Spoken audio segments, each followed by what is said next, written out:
Laredo, take us out. Take her out.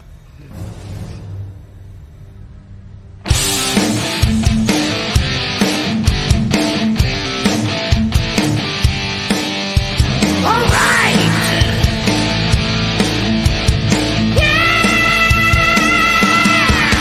Blast off. Take flight each and every Friday night. Join the fun and let's go off-world. Geek out with us live where the nerdiness will thrive. Buckle up and let's go off-world.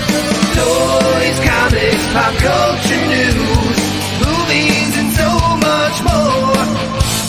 Matthew, Jesse, Curtis, and Sean are your guides on this fun-filled tour.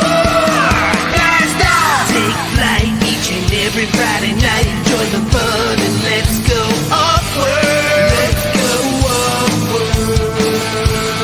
Let's go off-world. Hey, hey, hey. Let's go off-world tonight. Folks, it's OffWorld. I am sorry. I've got to kind of we're gonna call a mulligan on this, okay? We're doing the intro, and I'm just rocking out to the song. Amazing Jeremy DeWitt song, and I'm looking down at the bottom of my screen in StreamYard, and I'm seeing these other guys, and I'm just not seeing the level of excitement that I need for the song, for the show. So we're going to try this again. Bear with us. Here we go.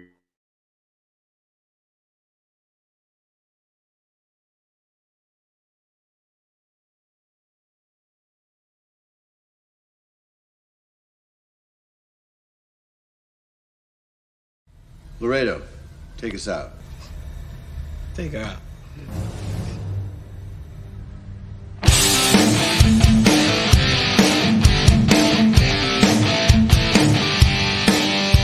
All right.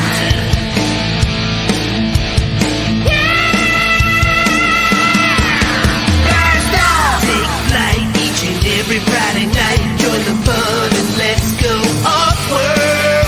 Geek out with us live where the nerdiness will thrive. Buckle up and let's go off-world.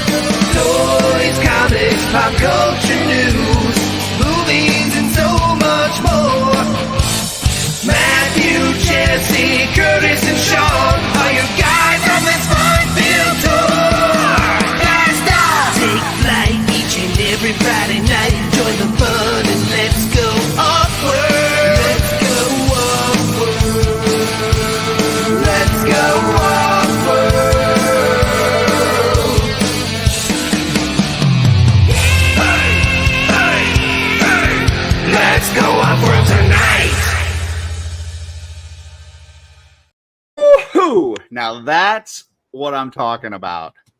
They didn't rock out as much as I thought they should, but I got some devil horns. I got some smiles, little head bobs. So that is more like it. It's Friday. It's OffWorld. The work week is over, except for people like Joe that have to work on Saturdays.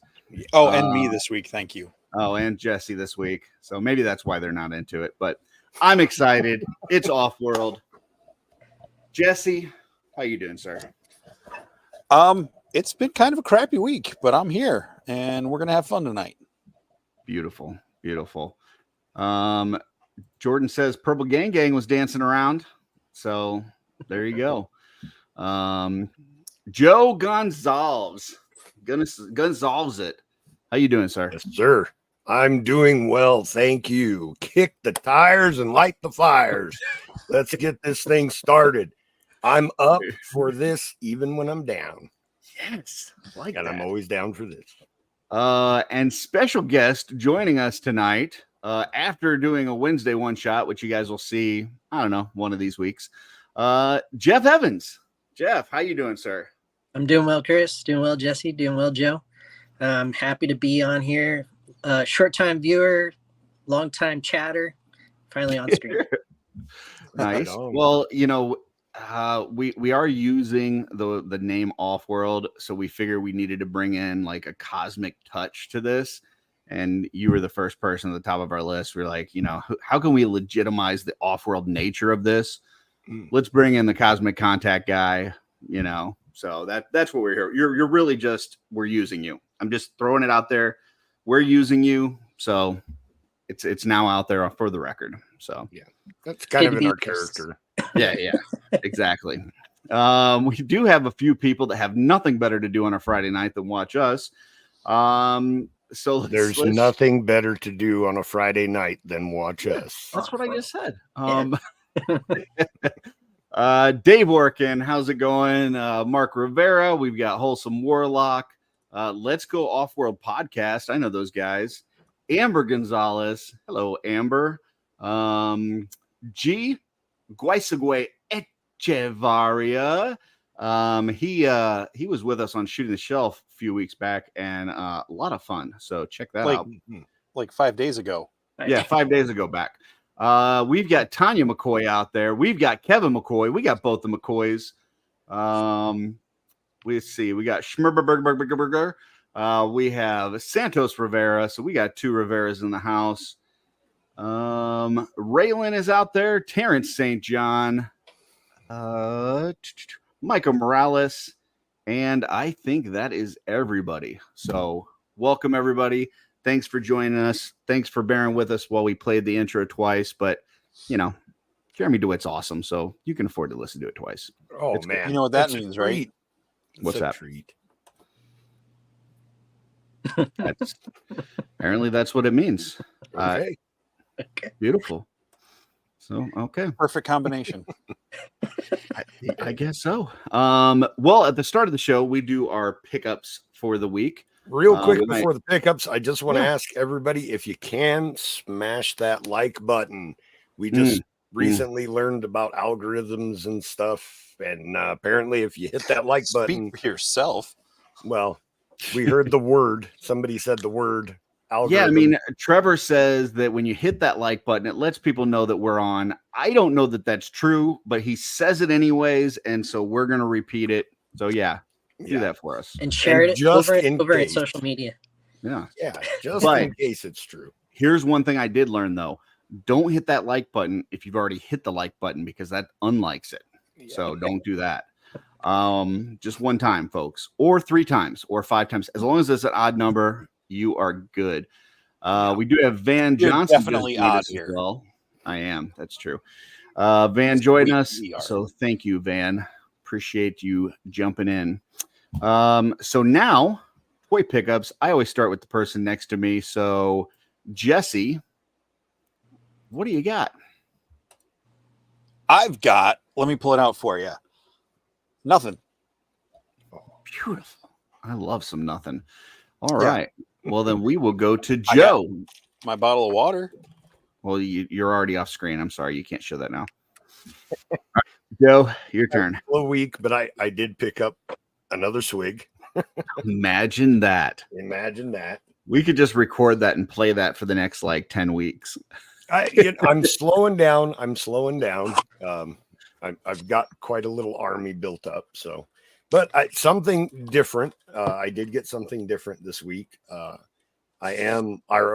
should say I don't really watch professional wrestling anymore, but I used to be a big fan, especially in the 90s. And I picked up a signed Conan action figure, and with soft goods. I was a fan, and I was just kind of browsing through some eBay sales, and I saw this on there, and I thought, this would be fun. I was a fan of the character in the 90s when he was with the Filthy Animals on WCW. Okay. So I picked no that idea up. what that was. I because of your explanation, I understood, but I have no connection to. I know who Conan is, but if Joe would have told me that he picked up one action figure of a WCW wrestler, that would have probably not made my top 200. So, I'm quite shocked at that. A small explanation. for that is that I collected, when I did collect wrestling figures, I collected the Jack Specific line, which all of the main, popular characters really got made in the Jack Specific line, and I already own them. But Conan never got a figure in the Jack Specific line. This is the Figures Toy Company, and with Real Soft Goods. So I thought that would be a nice addition to my collection of 90s WCW wrestlers that I liked. So nice. Viva La Raza. Agreed. Okay. Rowdy and Bowdy. I forgot about that one. Oh, that's funny. Jordan says Jesse's got a pocket full of sunshine. That is better than a pocket full of kryptonite, from what I hear. Yeah, I do like that song. Less radiation. Yeah, I got a whole Superman playlist that has a bunch of songs, and that's on it. All right. Well, I do have some toys because I always have toys. So first I will show. No, I'm not going to show that first because that's fun. I'm going to show that last. I'm going to show this one first because this isn't a new toy, but it is a new custom. It is the best 1989 1/12 scale Batman, Keaton Batman. I've seen a lot of people do this on Instagram where, go ahead. Is that a Darla Ackerman cape? It is not a Darla Ackerman cape. This is the Mezco head and the Mezco cape on a modified McFarlane body.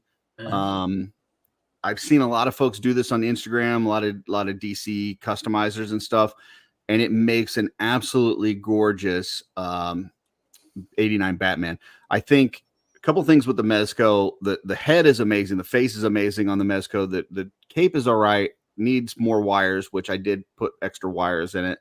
But it's a little bit big for that body, number one. Number two, the body is like this spongy, crappy, gross material that is not fun. And so the McFarlane body is a little bit bigger, so the head fits a little bit better. It looks a little nicer. The only thing you had to do is when you take the head off of the McFarlane, you got to kind of shave down the neck, and then where the emblem is on the chest, where you pull that out, you got to fill that in. So I had to put some green stuff in there, paint it, hit it with some matte coating, and yeah, so here we go. And it is beautiful. I'll try to get some pictures this week, but 89 Batman, mix of Mezco and McFarlane. It's the best one out there, I'm telling you. So then I opened one of my Zaxius. I opened up the minor. He's the one that I was least looking forward to in the wave, just initially from the pictures. But then the more I saw it and talked to people, it seemed like it was a little bit cooler. I do like it. I like it a lot more than I thought I would. The wings are amazing. I love the translucent. I love the open mouth, kind of yelling, screaming, singing, whatever face. I love the different mandibles that are kind of open. Couple complaints on it. Number one, I had a loosey-goosey leg. The side, not the swivel this way, but like the side, the out, like if he was going to do the splits to the side, was kind of loose. So I had to hit it with some kikis. He wouldn't stand up at first. And then my big complaint on this, and listen, I love the Horsemen. I love everything they do. But a big complaint I have on this one is they threw in 4 hands. 2 of them are open. 2 of them are grippy, but none of them have the vertical hinge wrist, which with this kind of weapon would have really been beneficial to get him to hold that better. I eventually got him to hold the not weapon, but the drill, but it would have been a whole lot easier if they threw in 1 hand with a vertical hinged wrist. And they've been throwing a crap ton of hands at us. And I know the first Sphexians had a bunch of hands, but they're also different colored. If you're not a painter, you're not a customizer, you're probably not going to grab one of those vertically hinged ones and paint it. I just think it would have been nice to throw one of those in, even if it was just the right or just the left. Anyhow. And then I look back because I actually went to look at Trevor's pictures to go, well, how the heck did Trevor get him to hold this thing? And then I looked at it, I'm like, oh, he didn't. He's just holding the drill in 1 hand. He's not actually physically holding it. So, like I said, I eventually got there, but it wasn't ideal. So, but like I said, the face is cool. The armor is really neat. I love the just the subtle color differences in the black, and that these wings are just absolutely gorgeous. The little like the pink translucent, yeah, awesome. Couple things, Curtis, if I may interject. Sure. So starting with the loose leg, being a miner myself, my leg is loose on that side. Gotcha. So that's actually an accurate representation of real. Okay, miners, that makes sense. You know? So, and if you give them an overhand grip, you'll actually hold it better. Well, I meant for the handle part for this side. Oh, that side. Oh, okay. Yeah, that's side. Not this one.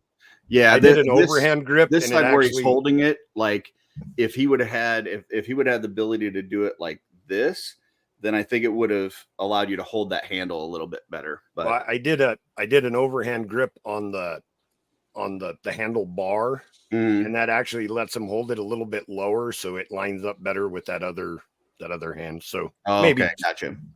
Yeah, see, I wanted to be able to have it raised or lowered, and it's just like it's kind of like with your way you can get it in one position, with my way you can get it in another position, but you can't like actually. It's an action figure. You can't like use it as an action figure. Not that we're bashing these things around and playing with them, but I just think having a vertically hinged wrist with that would have made it a better toy overall. So anyway, and then the one I'm going to show last, which I kind of got because I thought it was silly, but I also liked it. And now I absolutely love this thing. I've been playing with it all week. The Turtle He-Man mashup Michelangelo with the nunchuck skills.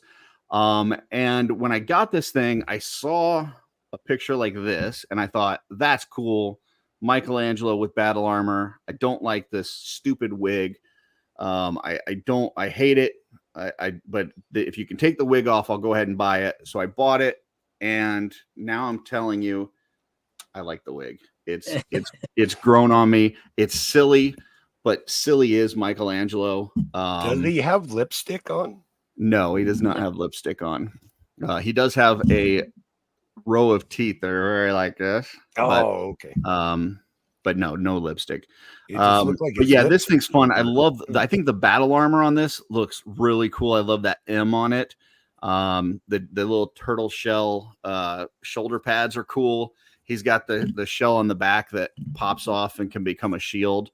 So this thing's just a lot of fun.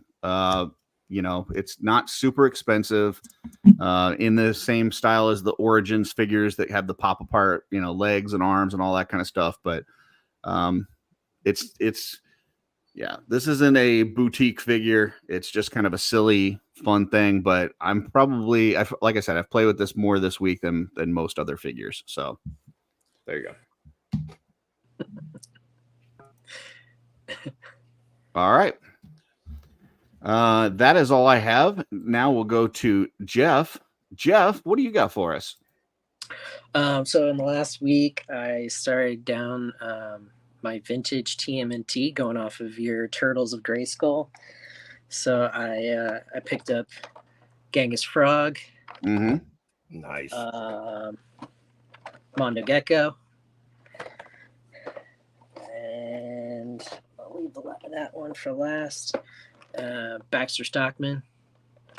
Nice. Dig it. And one of my favorites as a kid, I had a book with him in the story, Ray Fillet. Nice. Okay. Those were my turtle pickups. And then go ahead. Oh, I said dig it. Yeah, I dig it too. And then my last thing that I wanted to show, big Eric Miller fan. So I can't wait to meet him at IshCon in August. And my friend in the ball and friend to others, Mark Thomas, was at Heroes Con 2 weekends ago, and Savage Crucible was there. So I got my Lemurian Imperial Sentry from Savage Crucible. Right on. Painted by Eric Miller and sculpted by others and stuff. So I can't wait to meet Eric and talk about this figure with him. Yeah, I love the sword on that. The different color, the gradient on it. That sword is awesome. Oh yeah, the translucent. Yeah, I just Yeah. love the color change on it. But I do need to talk to you about something, Jeff. We need to have a little bit of an intervention because I know you've struggled with this in the past, and I'm afraid you might be falling down this rabbit hole again. You're not going to leave these figures in boxes, are you? No.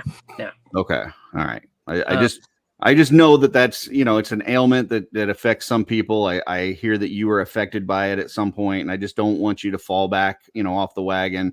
We're here for you if you feel like pressured or anything to keep these figures in boxes. Let us know. We'll come and talk you through it. But they deserve to be free. So For sure. Yeah. Like Joe was saying, he's so busy he doesn't get on social media. I'm just so busy I don't get packages open. So it's shows like this. Usually when I'm in the chat, I'm taking everything out. Right on. As long as you're talking about toys, that's cool. That's true. That's true. Okay, let's see. What do we got next? We don't have transmissions. That we can I just delete transmissions? Because that's not a. Can I delete that overlay? Sure. We're not going to have that anymore, right? I don't know. Maybe. Unless we come up with another segment that we can also name that. But, okay, gotcha.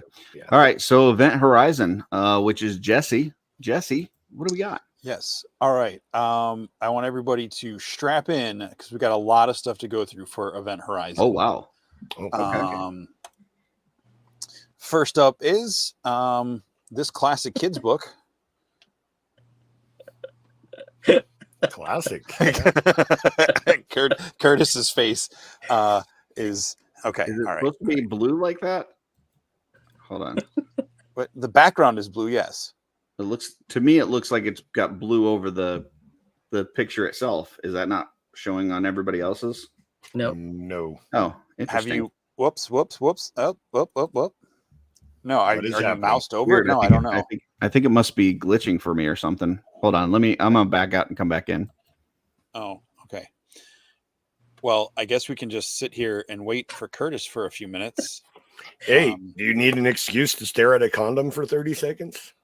So, hey, folks, in case you weren't aware, we've started an offshoot of OffWorld called Allegion's Quest, in which Joe here is our DM, as Curtis, Trevor, Nate, and I play through an adventure set in, alternate reality of Mythos.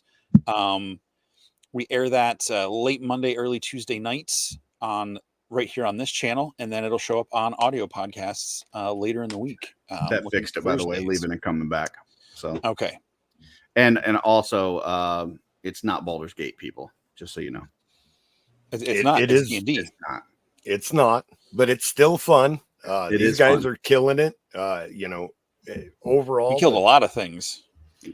This last time, yes, that was true. But these guys are, Curtis is brand new. This is his first time playing D&D. I know Nate's pretty inexperienced. I don't know if take this down while we're so Trevor has a lot of experience either, but these guys are man, just knocking it out of the park. It's super fun. I'm enjoying the humor and everything else that's a part of it. So if you like to be entertained, check it out. It's a good time. We're even figuring out the technical parts of it, which is what I was worried about the most. So that that book that you had up there, that's something that's new that's coming out? Is that what we're saying? Well, we're going to move on to the next one. One of my favorite bedtime stories when I was a kid. What up, Dick Nick? That's one of Matt Rodriguez's figures, isn't it? If you haven't caught on, I don't have anything for Event Horizon, but I did have time to throw these fun slides together. Oh, gotcha. I thought these were real things. Okay. No. Up next is my baby picture. Aww. That's why they called you Bear. Yeah. Interesting. Lack of plaid. Oh, it didn't. It cropped the picture. That's okay. The important part is on there. Wait, what did you say, Curtis? I didn't say nothing. I'm just watching. I'm observing. I'm pretty sure you just said one of your catchphrases. I don't think so. I'm pretty sure you said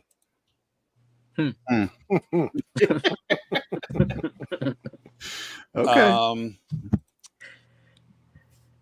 And one of my favorite memes, nothing really mattress, couldn't share less. Apparently, And that's it for Event Horizon this week. yeah. And apparently Greg has never played D&D and is enjoying eating us guys play. Okay. Thank I you. believe he said Thank he you, enjoys Greg. eating. I don't know what that means. I mean, Well, thank you, Greg. But- We appreciate it. We think. Yeah, you can eat us anytime, Greg. Yeah. I- Watching. Okay. Oh, gotcha. That makes a little bit more sense. Yeah, a little bit. I have been watching House of the Dragon. Started watching it with Darla, and second season is really good. I mean, I really enjoyed the first season, but second season is starting off very strong. I just wish that I didn't have to wait a week in between. But yeah, so there's that. I know we still are looking forward to a few more episodes of Acolyte. Well, some people are, whatever, not happy, angry, souls that can't enjoy things. But I'm enjoying the Acolyte. I thought this week's was really good. So there's that. Not too long. those are things that are already out. So. Yeah. Not too long before we've got Deadpool, Wolverine. Well, yeah, but there's new episodes coming. We're looking forward to the new episodes are on the horizon, as it were. Deadpool, Wolverine coming up soon, which should be a lot of fun. And I'm on vacation next week. I think I might take Darla to a movie. Is there something out there currently? I'm gonna throw this towards Jesse first, because Jesse's usually my movie guy. Is there something at the theaters currently that would be good to take Darla to if I go next week? I don't know what kind of movie Darla likes, but I know the Quiet Place. I believe Quiet Place Day 1 is out as of we both last love weekend those. or this Yeah. weekend. The Kevin Costner Horizon movie is out, I believe, this week. And I want to say something else came out this week, but I don't remember. If we go back and watch some earlier OffWorlds, Gotcha. we've probably highlighted on them. Okay. I think I'm going to wait for that second part of that Kevin Costner one and try to do a double feature. Nice. I think that would be fun. So Bold of you to assume a movie will still be in a theater in a month. I think it will be.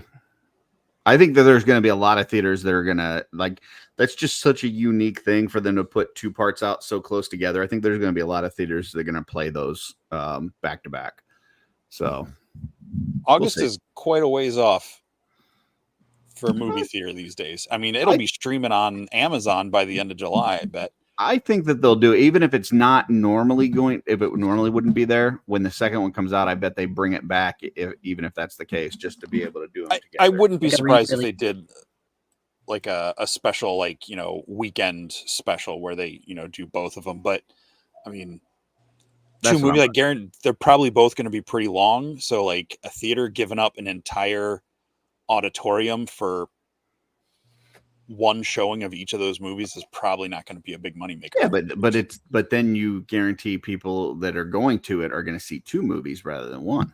You're doubling your ticket sales. Plus, if they're there that long, they're going to have to buy more stuff to eat, especially in between the movies. I mean, you're stuck there. If you watch the first movie and then they give you let's say 15, 20 minutes to, before the next movie, you're going to get some concessions, unless you just brought, you can only bring so much stuff in the movie under your jacket. I don't think you can bring enough that you can make it through two movies. Hold up. It's July. You better not be wearing a freaking jacket into the movie theater. You think that would be a tell? If I walk into the movie theater in July with a trench coat, do you think that's a tell? Yeah, you'd see me being the ticket terror usher, looking at you like this. Sorry, I went a little crazy with the memes tonight. I'm like, I need to entertain myself. So Perfect. That's fine. Hey, That's it's entertaining me too, Jesse. Yep. That's fine. As long as you don't hurt my feelings. I'm a soft boy. Well, I mean, You got to bring your blanket, Bill. You got to bring your blanket to too the theater. soon.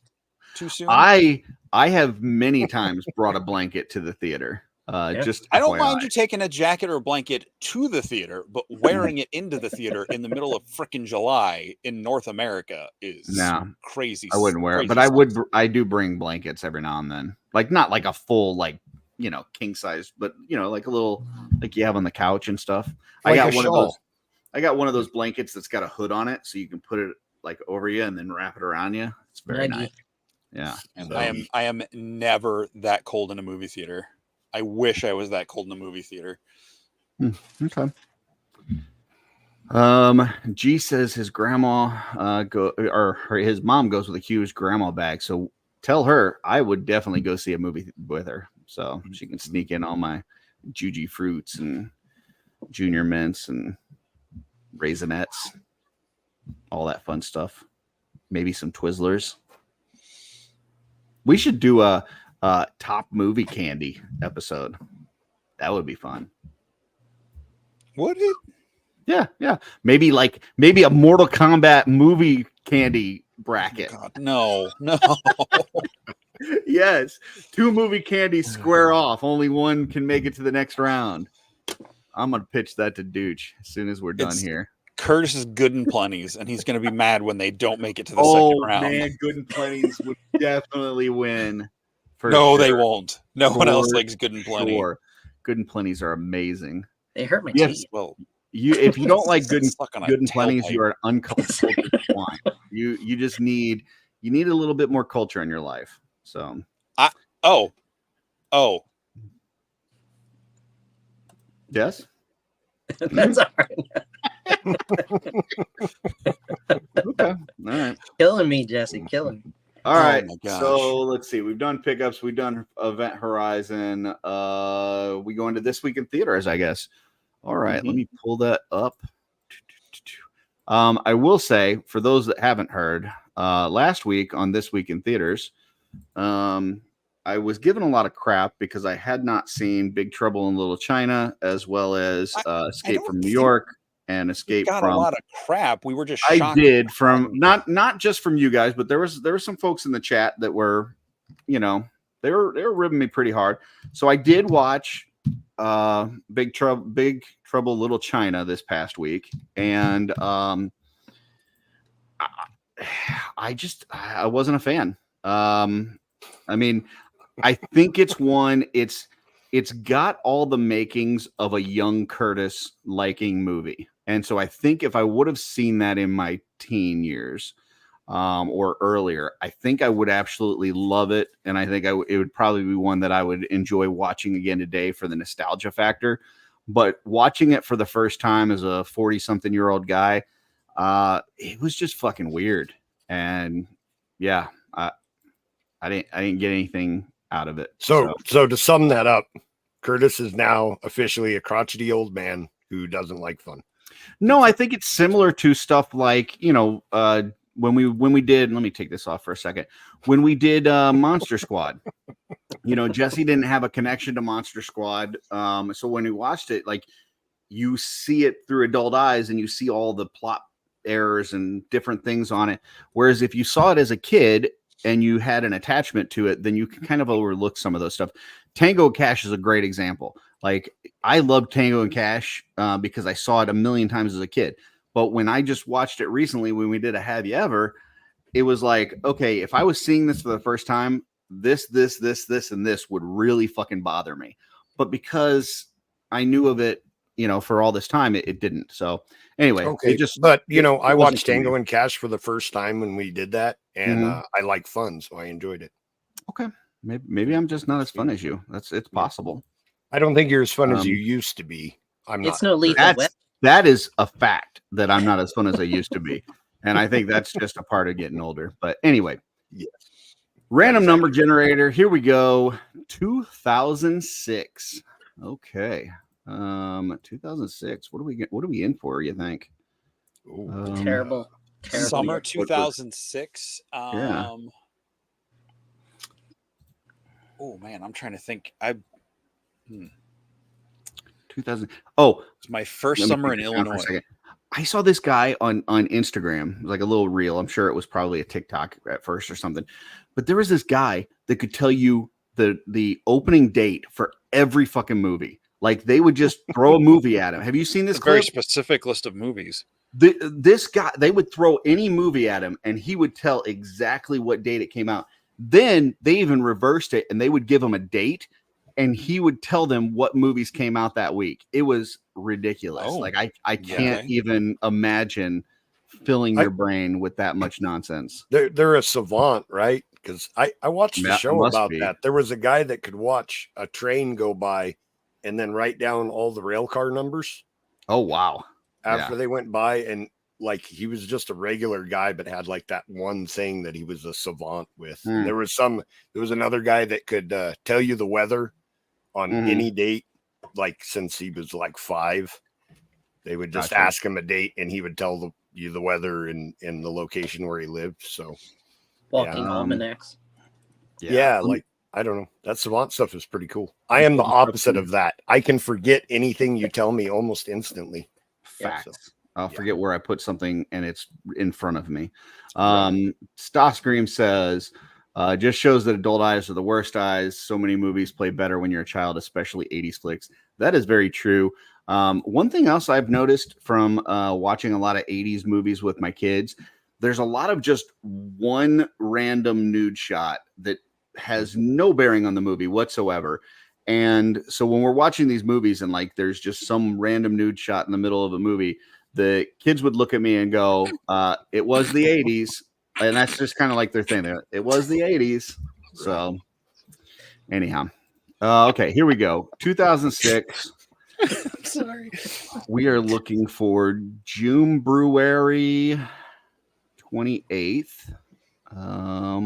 Here we go. All right. Number 1 at the box office this week was Click. A workaholic architect finds a universal remote that allows him to fast forward and rewind to different parts of his life. Complications arise when the remote starts to overrule his choices. Most unbelievable movie ever. Okay. Next is Cars. On the way to the biggest race of his life, hotshot rookie race car gets stranded in a rundown town and learns that winning isn't everything in life. I enjoyed this movie when it was called Doc Hollywood. So next we have Superman Returns. Brandon Routh. Superman returns to Earth after spending 5 years in space examining his homeworld Krypton. But he finds things have changed while he was gone, and he must once again prove himself important to the world. Next, we have Nacho Libre. Berated all his life by those around him, a monk follows his dream and dons a mask to moonlight as a luchador, which is a Mexican wrestler, for those who didn't know. Oh, yeah. Fans of Conan definitely do. Conan is the Very luchador. detailed. Fast and the Furious, Tokyo Drift. Teenager becomes a major competitor in the world of drift racing after moving in with his father in Tokyo to avoid a jail sentence in America. There you go. I think is that the only Fast and Furious that doesn't have a number with it? I think that's correct. I have no idea. I don't No, know. there's Fast and Furious. That doesn't. Oh, that's true. That's true. Gotcha. The Lake House. A lonely doctor who once occupied an unusual lakeside house begins to exchange love letters with a former resident, a frustrated architect. They must try to unravel the mystery behind their extraordinary romance before it's too late. Interesting.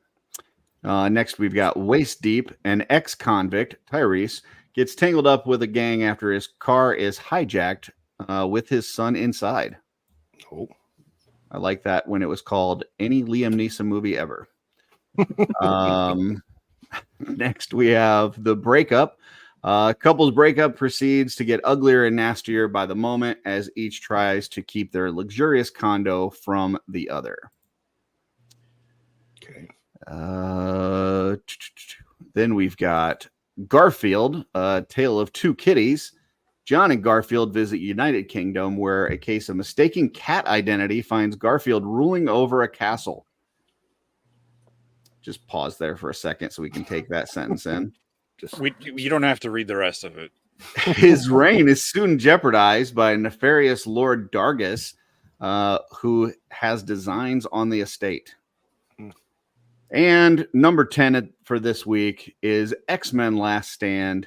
The human government develops a cure for mutation, and Jean Grey becomes a darker, uncontrollable persona called the Phoenix, who allies with Magneto, causing an escalation into an all-out battle for the X-Men.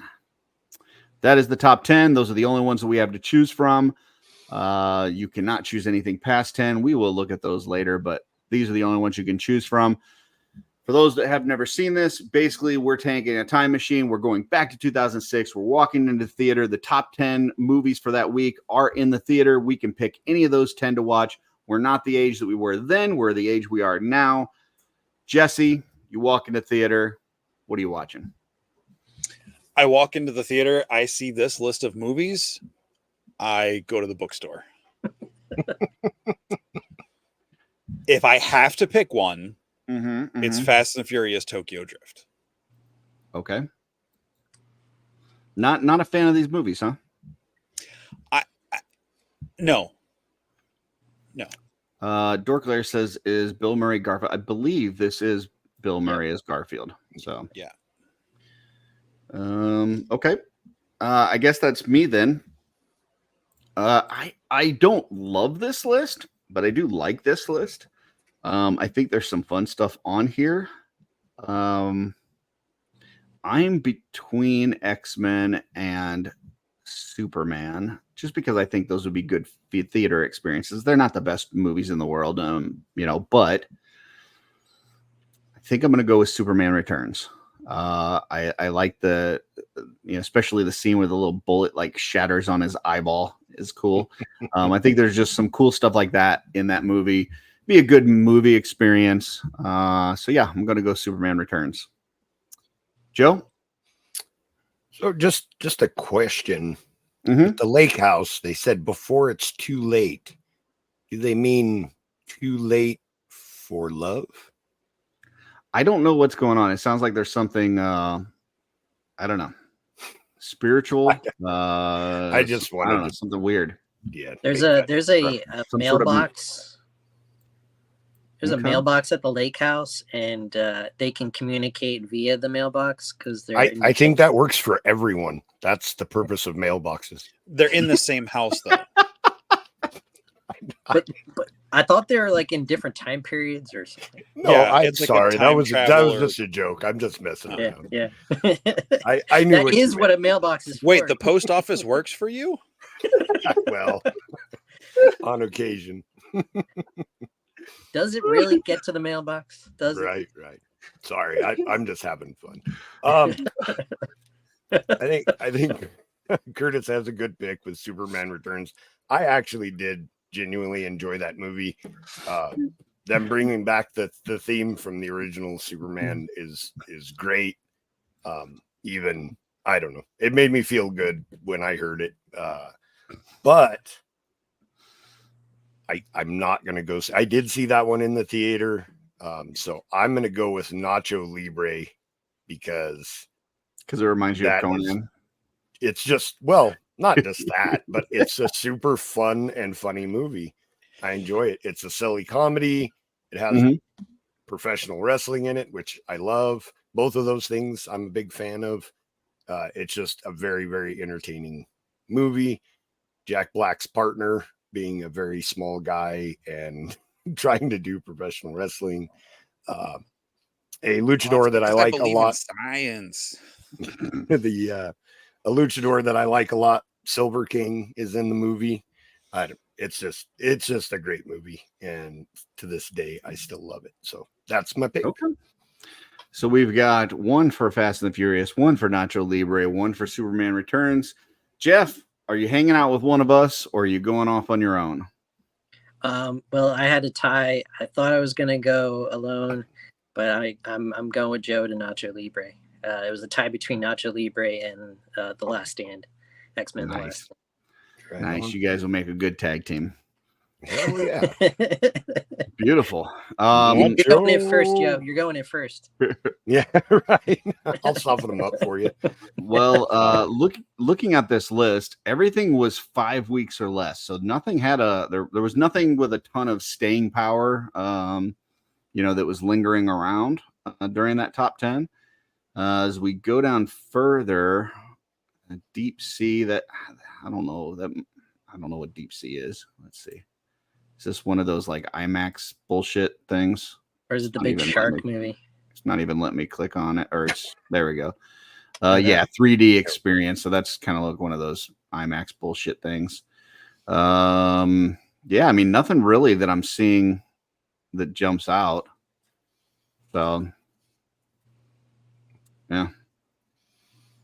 I do want to complain about that's like super awesome. You keep moving the screen. I can't read anything.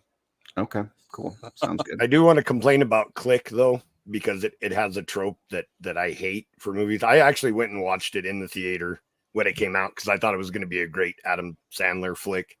And then it's like, let's bash dads for going to work.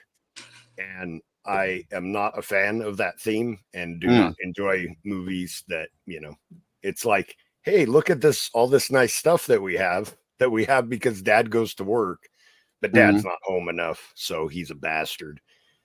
I don't know. Not a fan. That movie was not one of my favorites. So, okay. Kate Beckinsale was my eye candy for that movie. So that's what made that movie unbelievable for me, was that Adam Sandler was married to Kate Beckinsale. All right. And it had one of the saddest scenes I think ever in a comedy movie, when the remote's broken and it fast forwards and he like watches his daughter like go from a little girl to like getting married in like 2 seconds. It was yeah. As someone who doesn't have kids, that wrecked me. Yeah. Looking at the chat, we had Schmerber for Nacho.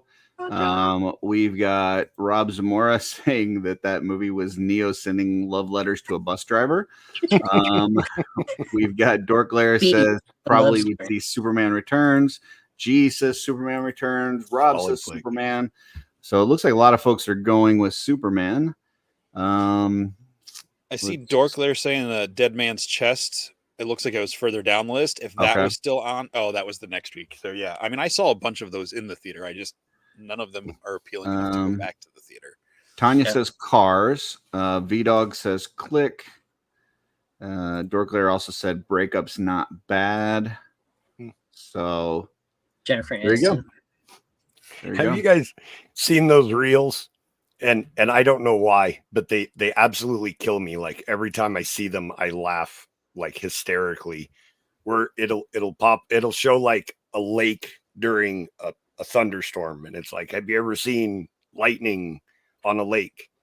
And then you wait for like 10 seconds, and then the lightning car from that movie goes, meow. Yeah. I saw one with the swimming pool. It's like, have you seen lightning on a swimming pool or something? Yeah. Yeah. And then he goes by, and for some reason I just die laughing every time. I don't know why, but those entertain the hell out of me.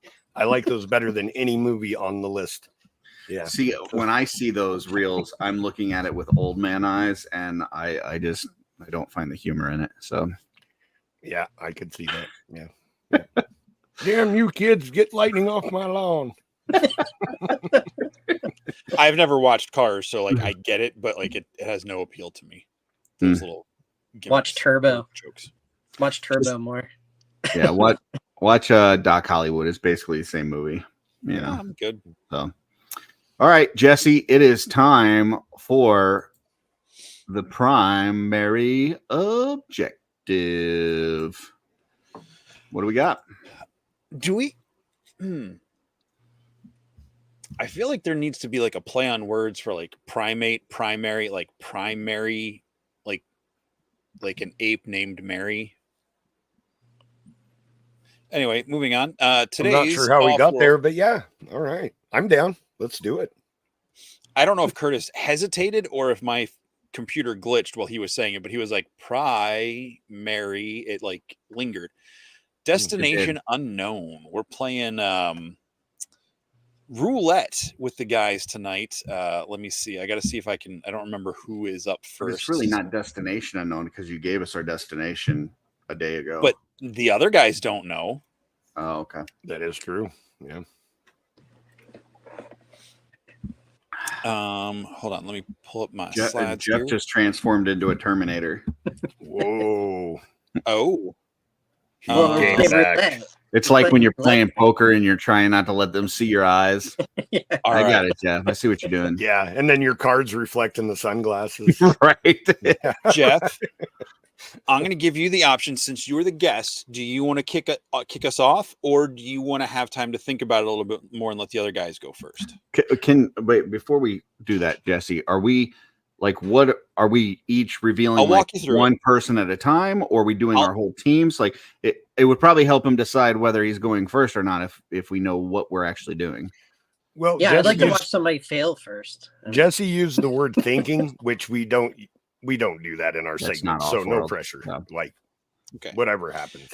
So tonight's primary objective, inappropriately titled Destination Unknown, the guys have each been assigned a fictional world, a setting, book, movie, show, one of the above, whatever. And they only know their location. And I told them to pick a team, an adventure party of 5 to 6 characters of their choice. Could be from any reality, as long as it was a character. Assemble your team, explain to us why you picked your team, what strengths you think you have, and then during the show I'll reveal your villain, and then we'll figure out a way to see how that would unfold. So it's not like a full game.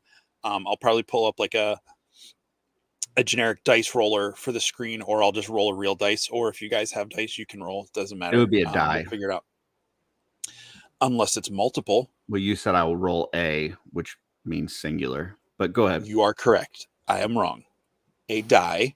Or dice. But I'm gonna pull up the location of whoever's first, and then you're gonna describe your team. What that? I don't know. I just wanted to see what it was. I wanted to read it. It says I missed 30 seconds ago or 10 seconds ago when I didn't know this thing existed. Oh yeah, that makes sense. It's so all right. Well, Joe or Curtis, which one of you wants to go first? I'll go. That's fine. Okay. Yeah. Curtis is going to go first. Let me move to the Curtis slides. Let's see. Where is he? He is the second batch. So I'm going to establish your world. Okay. You're going to name your characters. When your characters are done, just because I didn't feel like saving like 30,000 different slides, which them layering in on top of each other, I'll pull up your whole team. Once you've named them all, name them, and then when I pull the image up, start describing what you want them to do. Does that make sense? It does. Do we know what order you have the slides in? No. I'm going to bring up the location. My wife texted Go ahead, me. Curtis. I'm sorry. My wife texted me a video of myself rocking out to the Let's Go Offworld theme song at the beginning of the show. She filmed me, and there is video evidence of me rocking out. So I will definitely have to share that on the Legend Daddies book group later, but it is awesome. Hilarious. So if you're not a member of the Legend Daddies Facebook group, join if you'd like to see Curtis rocking out to our awesome theme song. Yeah, I was just looking for my list of who my team is, and I saw that. So go ahead. I'm sorry. Okay, so I'm going to bring up the setting, the location I gave you for your story. Yes. Or your setting. You're going to list off your characters. Just name them. You can just be like, bop, bop, bop, bop, bop. Then I'll pull up the picture. Did you cover with the folks that they don't have to be from that setting, though? They're from anywhere? I did, yes. Okay, sorry. You just name them off. Once you name them off, I'll pull up the next slide, which has the whole crew assembled in your location. Okay. And then you can kind of explain what your party does. We'll go through each guy first, and then I'll have you go up against your villains. So it's not just sitting on Curtis for 20 minutes and then Joe for 20 minutes or whatever. Okay. Okay. So first I'm just naming them. I'm not going into why I picked them. I'm just naming them. Correct. Just name them. Then I'll pull the picture with them on the slide up, and then you can go through and explain why you picked them. Okay. All right. So first up is Curtis, and his world was Westeros from the setting of House of the Dragon. Yes.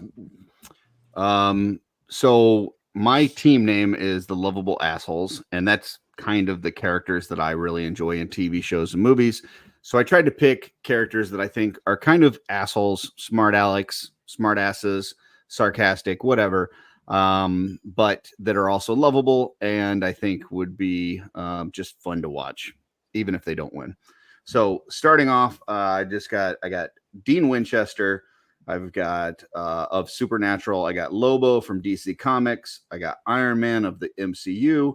I've got Casey Jones, specifically from the 1990s TMNT movie. Hancock, the Will Smith superhero movie, and then Hannibal King, which is Ryan Reynolds in Blade Trinity. So here is your crew assembled. yes. All right. So however you want to do it, run me through why you picked the, like, you don't have to, I mean, you're not writing a thesis here. Mhm.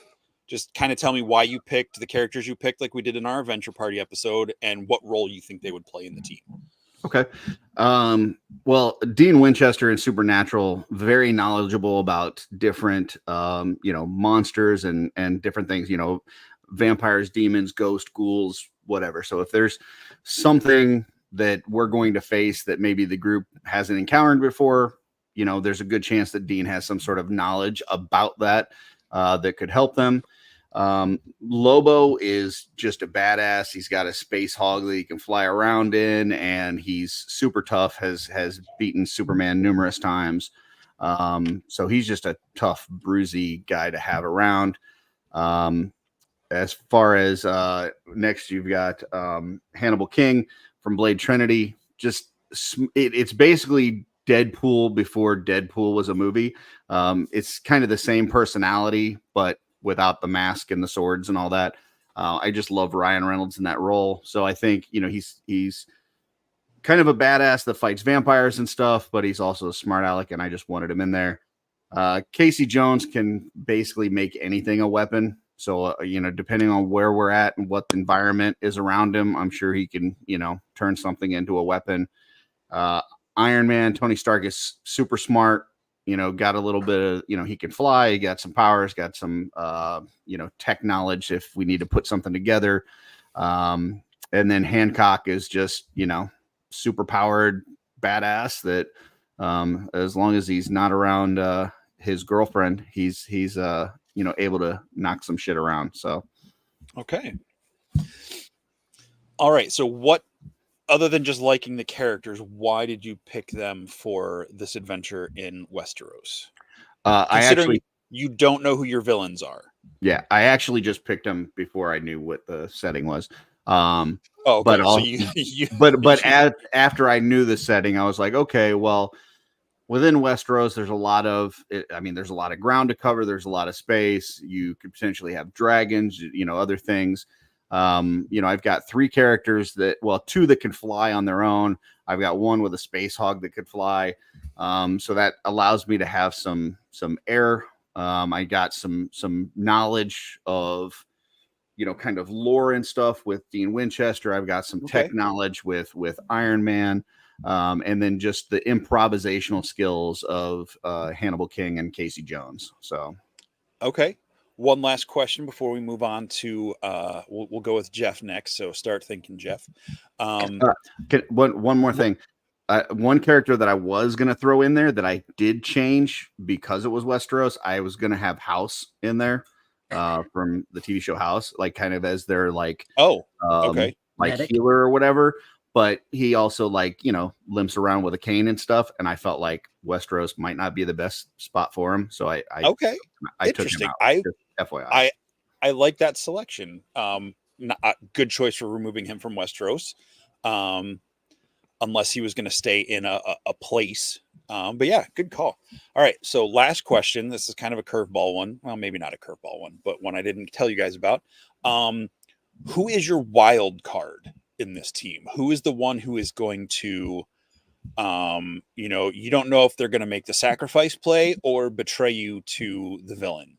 Oh, it's definitely Lobo. I mean, Lobo is okay. He is that guy that could very easily turn out to be the bad guy. So yeah.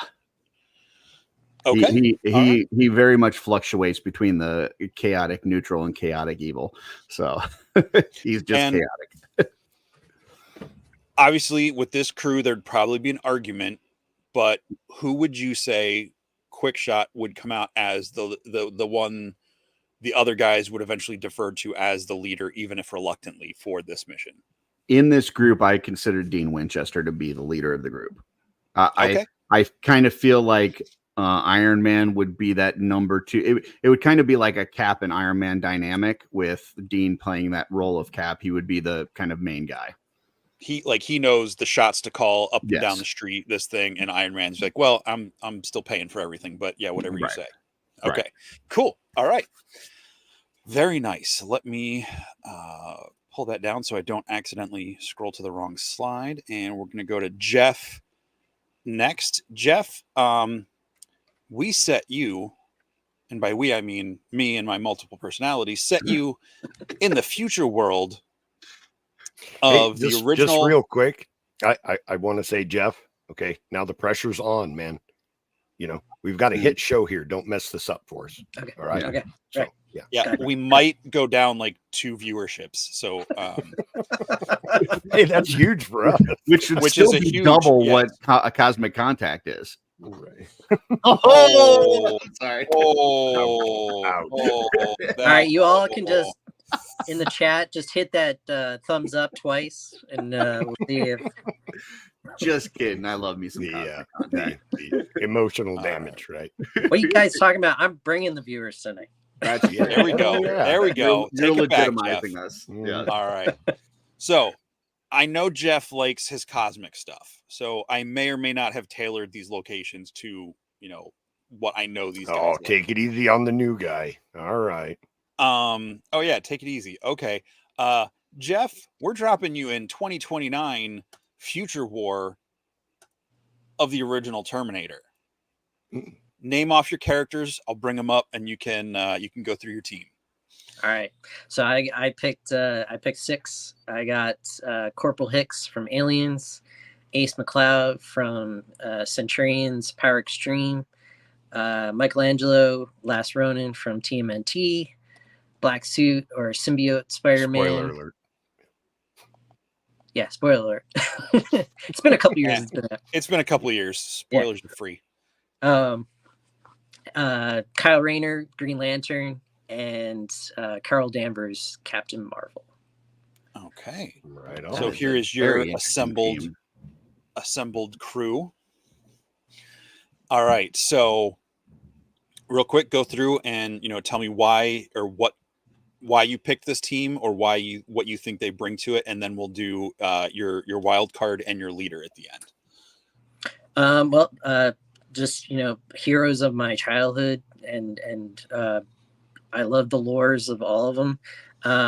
Corporal Hicks would be the leader straight out of the gate because he's got the military tactician abilities. Second in command, Captain Marvel. We got Kyle can create anything with his will. Ace McCloud, just bruising from the sky.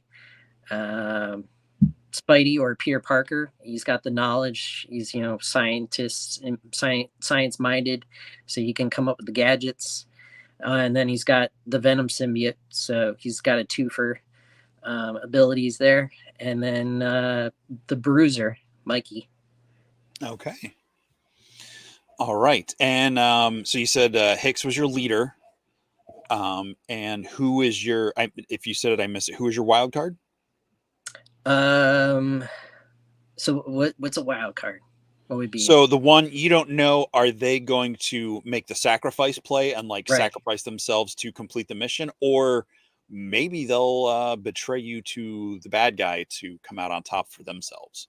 So I always thought Ace McCloud from Centurions was that guy. Like he was Okay. part of the 3-man team, but he would be like, "Nah, I'm gonna go do my own thing." Okay. All right. Nice.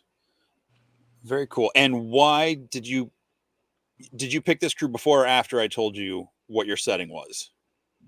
It was after you had given me that. Yeah. Okay. So just elaborate. What do you think? Or no, we'll come back to that. Okay. Hold your thought on that. All right. Anything else you want to add to the team before we move on to Joe?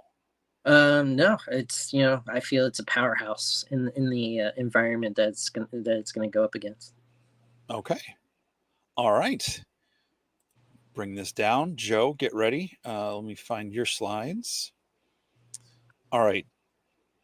Joe, I had initially thrown out a location for something he hadn't seen. So I was like, all right, what about this? And he you was should like, say it just because I feel like it's kind of ridiculous that well, I there's a lot haven't of people seen. that haven't seen it. There's a lot of Was it people that Sesame haven't seen Street? it. No. Ooh, I should have picked Sesame Street. Oh, dang, that's That'd good. be great. Maybe next time. Okay. What was the original place? I do have a Muppet version of this in mind for a future show. Oh, So, nice. Okay, no, so I'm not gonna throw you under the bus, Joe. If you want to say it later at the end of the show, we can. So stay tuned. Okay, it's hear funny because I'm not a movie guy and I haven't seen it. It doesn't impact us. Just tell us. No, I want people to linger for the end of the show. Okay. Okay. All right. All right. So Fair. I gave him So a stay place, tuned. and he's like, when I named this next movie and this location, he was like, oh yeah, that's just like where I live, so that's perfect. So Joe is taking his team to a disgusting planet, a bug planet, Clendathu, home of the bugs. Yes. From Starship Troopers. Oh, okay. Oh yeah. When you said Joe, just like where Joe lives, I thought Tatooine immediately. He said dry, arid, and mountainy, or something to that effect. Yeah, or mountainous. that was the desert, description on Wikipedia for this world. It's specifically very the movie similar version of the world. I've not read the book or played any of the games. So Joe, with this intimate knowledge of the surroundings of what this planet would be like, assembled his team. So, sir. Okay, so I went with the Outlaw Josie Wales, Kern Ray from Ox Crew, War Machine from Marvel Comics, Mad Max, Hudson from the Aliens movie, and Anakin Skywalker.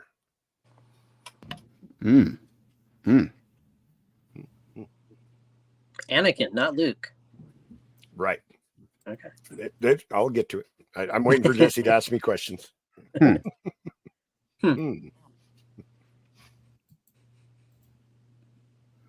Jesse, you're we muted. lost you. So I didn't ask Joe which version of Anakin he wanted. He said Anakin, so I didn't assume he won the dark side Anakin. So, he didn't. Joe was working really hard the last couple of days, so he didn't get a chance to put together photos, which was fine. I just needed the list of names. Jeff and Curtis got bonus because they sent me pictures, and by bonus I mean thanks for putting in the effort, guys.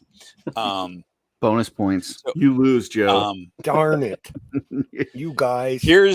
Here's my assemblage of Joe's team. So I picked Revenge of the Sith Anakin because I figured that's peak Anakin, short of Clone Wars, where he's fully good. But I assumed you wanted the movie version more than the cartoon version. So yeah, the version doesn't matter. I can talk about right now why I picked them. Yeah. Go ahead. And then at the end, give me your leader and your wild card, or in the description. Okay, so I picked Anakin because I hate sand. It gets everywhere. That's it. That's that one thing. So it was a petty pick. I wouldn't call it petty. I would call it punny. It was. Yeah, I mean, he's a powerful character, obviously. Ghost hand and lightsaber and all those kind of. Yes, Curtis. Did you say Star Wars probe droid? I don't know why you have that in the middle here. I don't know what. I didn't hear that on your list. Okay, I'll get to it. So, yeah. So that was the main reason. All of my character, not all of them, but the majority of the characters I picked because of the setting. He's a powerful character who whined about sand, so I thought that it would be entertaining to have him on a desert planet. So. That's why I picked him. Hudson, of course, is my comic relief. There you go. Yes. Part. Yeah. Hudson, comic relief. I mean, he's proficient in fighting bugs, but also brings that humor. It's game over, man. It's game over. He's always got something entertaining to say. Mad Max. tough guy. He can take a whooping, and the setting he's from, is another arid mountainous area. Well, I guess not so much mountainous, but there is some mountains in the area. I figured he would be good for survival. Yes, Jeff. Jesse, thank you for not picking Tom Hardy Mad Max. Wow. You got to go with the classic. Yeah. Continue. So, so Mad Max, just to fit the theme of being on a desert planet, I figured that he would be a good, survivalist type guy. I mean, he's the kind of guy who could dig in and eat some maggots if he had to survive, things like that. Okay. Kern Ray from Ox Crew, again, for the survival aspect of it. Say it again. Curtis isn't paying attention. I am. Oh, okay. So, we don't know a lot about the character, but obviously she knows how to survive. I don't know the exact setting for the planet that they're on, but I pictured something similar to this, or at least part of the planet. It's not Star Wars, so they have more than one biome, I'm sure. But I figured that she could survive in this kind of setting. And if you have a need for a probe droid, you've got it. I don't know what your obsession with probing is. She comes with a pointy stick, so I would hope not. It's just a lot of fun. War Machine, again, because of the settings with the bugs, I figure that, big parts of the movie is just them just unloading bullets into giant insects. I figured that he would be a great character for that. He's got plenty of firepower, could probably save them a few times. Right. And the Outlaw Josie Wales, because I love that movie. He has the coolest Native American sidekick, and I picked him because of a couple lines from the movie. The first one is when he says, "Watch, he's gonna spit and kill them all." Love that, because he does. And then when Josie Wales says, "People that I like tend not to live very long," and he says, "People that you don't like tend not to live very long either." And just those classic lines, and he's a badass character. I thought, again, it takes place in the desert. He fits the theme of where they're located. So, and all of those lines feel like they could easily apply to a Starship Trooper setting. Like, oh, watch, he's gonna spit and kill them all. You talk about that bug that does that, like that lava projection. Like, he's gonna spit and kill all those idiots down there. Right. Yeah. Like, that is true. We're fighting these things. The people I like are gonna die fast, and the people I don't like are gonna die just as fast. Yes. Nice. Excellent. All right, who's your wild card? Kern Ray, just because we just don't know. Her bio is is she good? Is she bad? We just don't know where she's coming from. Who did she call? So on her makeshift radio. So I feel like she's a character that it could go either way with her. Okay. And did you say who your team leader was? I didn't. I didn't pick. Most of these characters are kind of lone wolf style characters, maybe don't play great in a team. But I'm going to go with Josie Wales, just because Clint Eastwood's demeanor is just the type of guy that naturally you would want to follow. He's always very certain of himself. He doesn't second guess himself. Like, I feel like he would just naturally kind of fall into that. Not right away, because they're all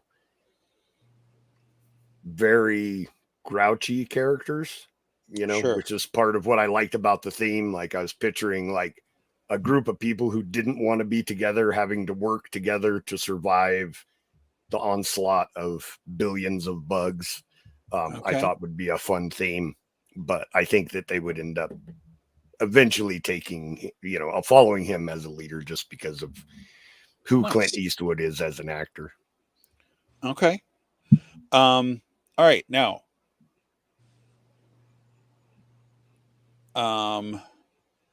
Jesse locked up. No, I'm trying to think of how to do this, because there's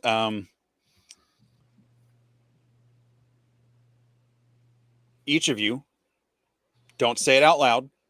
Don't hold your finger up. Keep it to yourself. Pick a number between 1 and 3.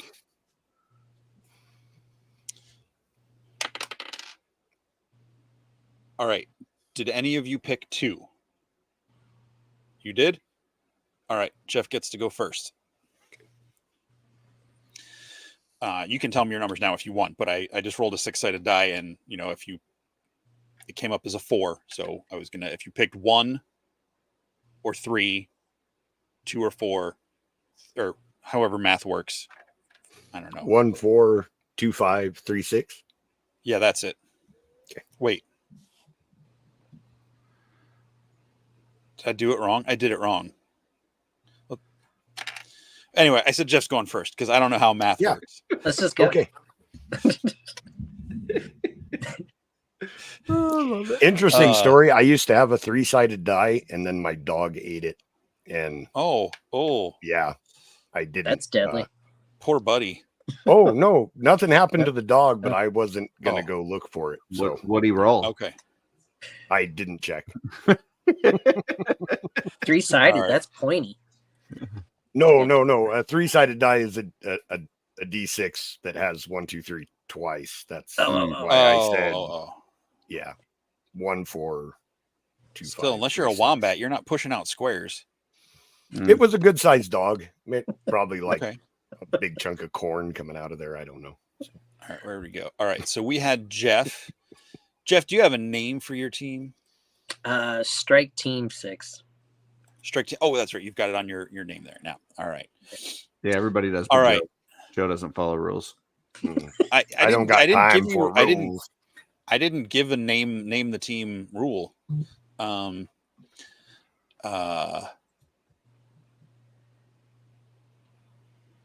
Yep, I just froze up. All right, so Joe's team's name is the Dusty Wolves. Don't do that, Jeff. Don't. I'm kidding. The joke. I'm kidding. Pick on the new guy. Yeah. What was I saying? Oh, so yeah, so Jeff, your team, for whatever reason, have been pulled together somewhere out of time and sent to 2029 to combat this threat in this future. So your characters are braving the terrains of this devastated future war. You've got these, the HKs, the Terminators, just the barren landscape of this devastated future. And your villain is, drumroll please, Dracula. Oh, Vlad the Impaler. I would have loved that one. I know you would have. That's why I didn't give it to you. That would have been perfect. So real quick, we'll run through the version I'm picturing here is kind of like an amalgamation of like the epitome of the Dracula story. So not just your classic, Universal horror monsters and the slick hair. Like this is Warlord, like Dracula Untold, which I know Curtis loves. Warlord, he's been around. So it's 2029. He's been around. He's been, whatever reason he's back during this age. The best of Vlad. And Don't call it a comeback. Is the ultimate villain in your crew story. So your characters are trekking across this wasteland, scouting missions, all these different things. Just give me a quick. I mean, I'm just throwing this at you. Like you don't have to fight Dracula, but like what's kind of like the travel montage of your characters in this world? Like in Lord of the Rings, where you see them hiking through the mountains. Like what's a quick, I'm just going to say real quick that vampire Terminators are terrifying. I can see that. Well, I'm not saying that the Terminators are vampires. Like the setting is still the same, but he is your goal in this threat of the Terminator world. Dracula has resurfaced and is your threat. The Terminator world is your obstacle. He is the threat you're taking out. Yeah. So how does your team get to him? Well, I always liked what Kyle Reese said that they would stay down at night and go out during the day. So I'm bunkering down and moving slowly at night, but making sure I get to the boss, the end goal during the daytime. Okay. Hopefully he's that vampire that can't go out in the sun. So we're gonna roll with the classic traditional vampire where he is less powerful. Okay. And some of his abilities are gone during daylight, but he's not step into the sunlight, catch on fire, and explode kind of thing. Okay. So he's got his usual things. He can shapeshift into different creatures. He can do the hypnosis. He can turn people with the bites and drinking his blood, all that sort of stuff. So let's see. Let's go back to your team. So we're going to look at your team here. Name your characters 1 through 6, whatever choice. 1 through 6. Hicks, Spidey, Mikey, Carol, Kyle, and Ace. Okay. So, okay. All right. Rolling. Who was 3? Mikey was 3. Yeah. Mikey. See, I'm rolling. If it rolls over a 10. All right. He barely makes it. You almost lose Mikey on the travels to Dracula's fortress. But he ends up being there. So you arrive with your full team, full power, ready to take him out. What's your strategy? Well, first of all, let me do a heads or tails. Heads or tails? Tails. All right. Tails, day or night? Day. So if you want tail, you want day. Even as day. It's a 4. So you arrive and you're facing him during the daytime. So he is not at full power, but he is still a powerful opponent. What do I do? Yeah. Well, how would this fight play out?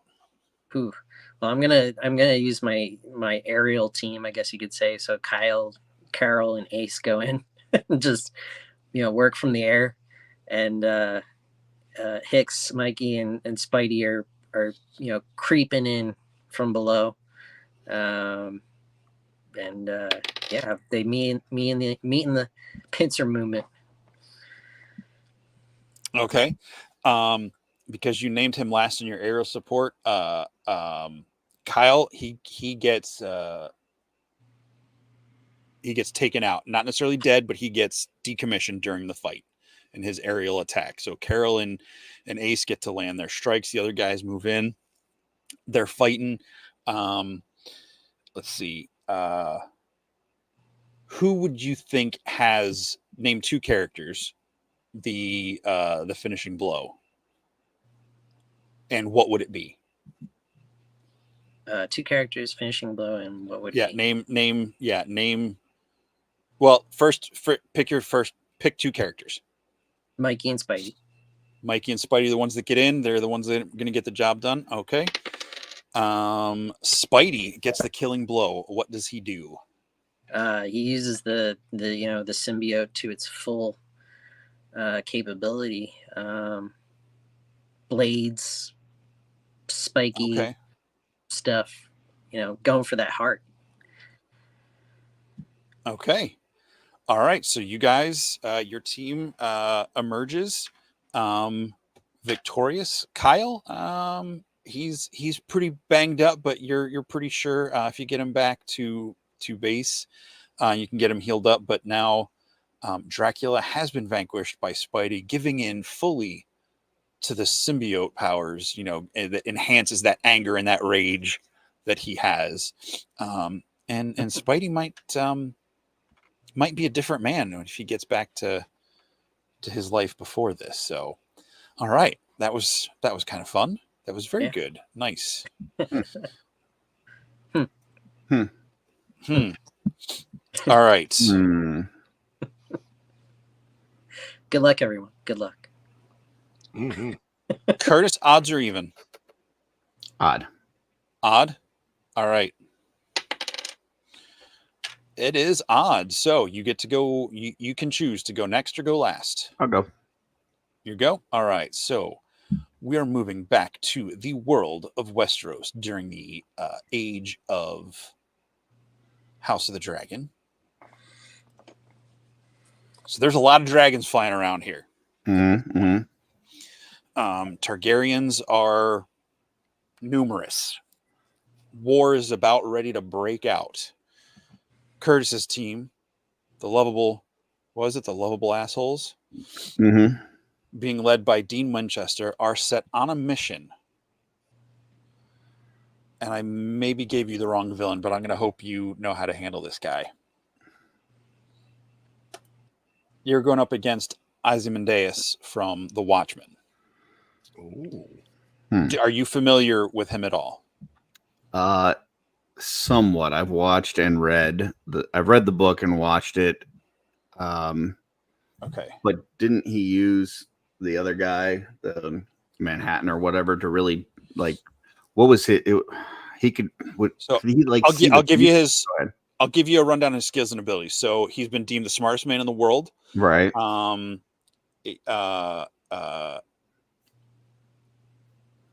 He builds a criminal empire large enough to become a global threat to his exploitation of technology and genetics. Highly ambitious, highly intelligent.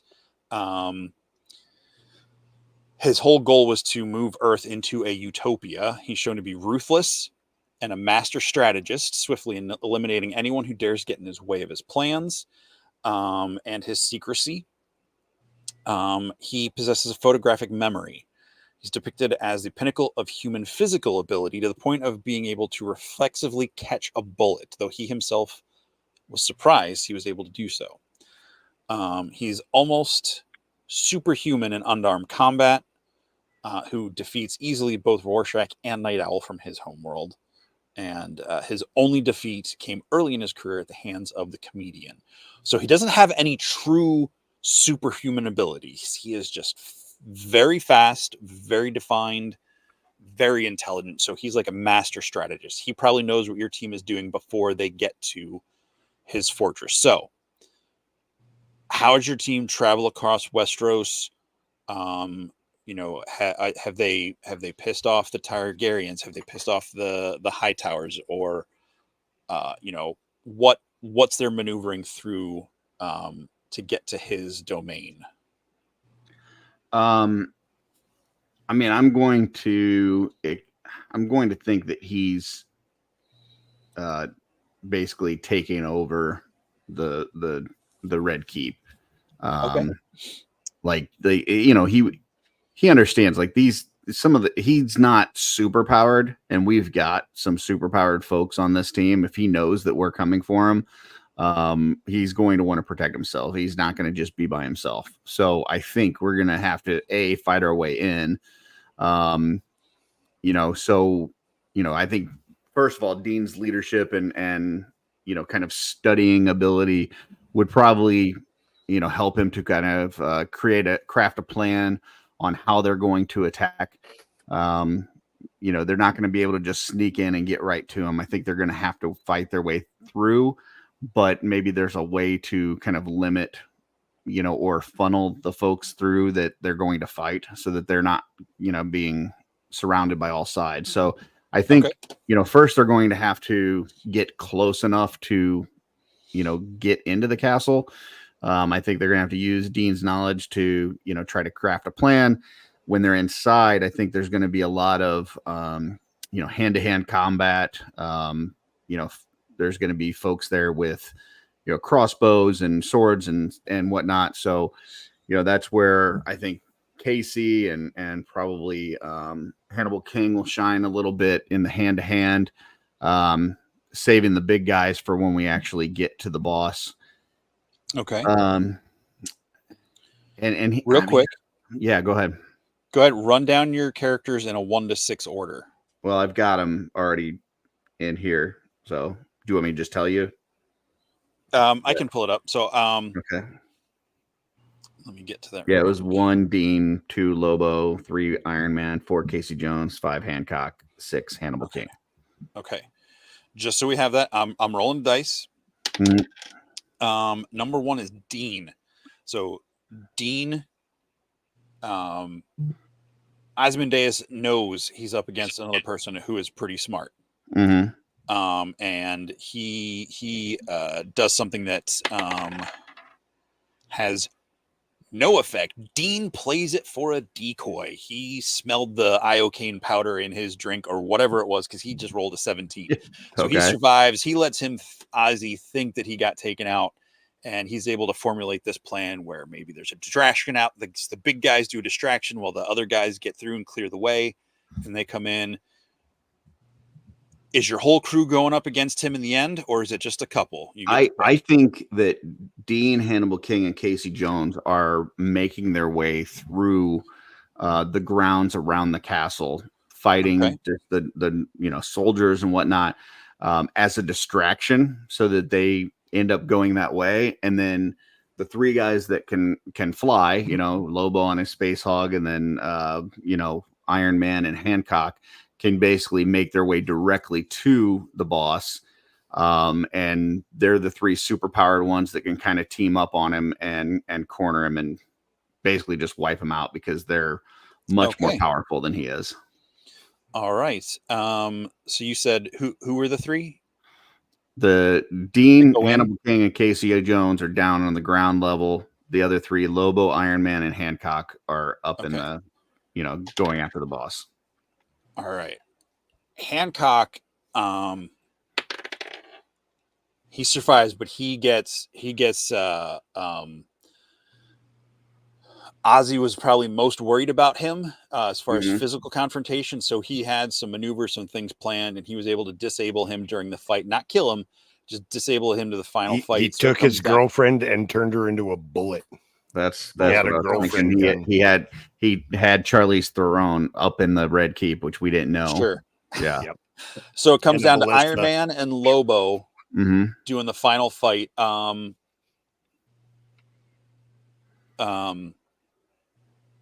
Which let's see. Odds are even. Odd. And who gets the killing blow? I'm going to say Lobo gets the killing blow. Lobo gets the killing blow. Excellent. How does he defeat Ozymandias? I think that he plays like he's going to side with him. And they're going to team up against Iron Man and kind of rule together. And when he turns his back on him, he throws his chain with the hook on him and just impales him with it. Okay. Yeah. All right. So there we go. Lobo gets the finishing blow on Ozymandias, playing into his intelligence and thinking he had been successfully manipulated to his side. He triple crosses him back to the side of good and throws him on a chain, throws him out the window, and feeds the dragons of Westeros. And I think maybe even Lobo was siding with him, but maybe he kind of said something that he didn't like or something, and he changed his mind again. He probably said something hoity-toity to him, and He's like, just totally. Kill this guy. Yeah. All right. All right, Joe. That leaves us with you. And your character stranded. Your characters are on Clendatha. You're fighting your way across this barren wasteland, this deserty planet. They're fighting bugs, just swarms and swarms of bugs, the brain bugs, the lava bugs, all these things. Give me a little rundown and give me a 1 to 6 count on your characters. I'll just go straight across. Anakin number 1 and War Machine to 6. So Anakin 1, Hudson 2, or Hudson rather. Yeah. Okay. 3, 4, 5. All right. Oh man, Anakin is overwhelmed by the sand to the point where he just it's a different kind of weather than Tatooine than what he's used to, because it's usually barren and open. He just has a real hard time, but he does successfully make it across this landscape to the point where your team is fighting. He probably just complains a lot, because he's a Skywalker. Yeah, he's talking a lot, so the sand's getting in his mouth, and he's just really distracted. But he gets there, and I'll let you describe how your team gets across the landscape in a second. But they know they are going to fight a massive threat to the universe known as Galactus. Oh, Jesus. All right, so give me a quick rundown of how you think your characters travel. First, I want to name my team. Okay. So, Jeff, I like the Dusty Wolves, but I think that I have something better that fits the personalities of the team and this show a little bit better than that. But I appreciate you throwing that out. I'm going to name them the D3 Dog Poop. So that's the name of my team. The D3 Dog Poop, is that what you said? Yeah. Mm-hmm. Okay. Okay. Tying back right, to the story with my dog eating a D3. But right. Yeah. so they're I thought that was some weird play on like the D13 Biblical Adventures. I'm like, wait, what am I missing here? I was like, what? Oh gosh, no. Not at all. No, my dog ate a D3. So they are the D3 Dog Poop. D3 how are they making it? With a lot of bullets. I mean, the larger one, like the artillery bug, I could see Anakin handling most of those. I know one of my favorite Star Wars representations was the old Clone Wars miniseries, the one that Genndy Tartakovsky did. Yes. And Anakin, like that big rhinoceros, like giant rhino creature, and he like spins up on it and stabs it through the brain. I can totally see him doing things like that. He would definitely handle the big heavy ones. Everybody else is just slinging bullets and mowing them down, very Starship Troopers style. Okay. Except for Kern Ray, because I don't know if she comes with a gun, so she might just be using a stick. But I'm guessing she's pretty good with probing, right, Curtis? That's what I hear. Yeah. All right. She's a So sniper. she's going to probe them to death with her pointy stick. Okay. So you've got this team. These are a lot of ground level heroes. Yes. What? So Galactus is, Galactus. But he's on this planet. He's here. They have a way to fight him. How do you see them taking this guy on? I don't. To be honest, but okay, I can come up with something, right? So because they're all ground level heroes, Galactus will be standing there and he doesn't pay attention to them because they're all so insignificant compared to his power. So they will all gather together between his legs and shoot straight up, and Anakin will use the Force to supercharge the bullets, and they will just shoot him in his galactic junk until he's dead. Okay.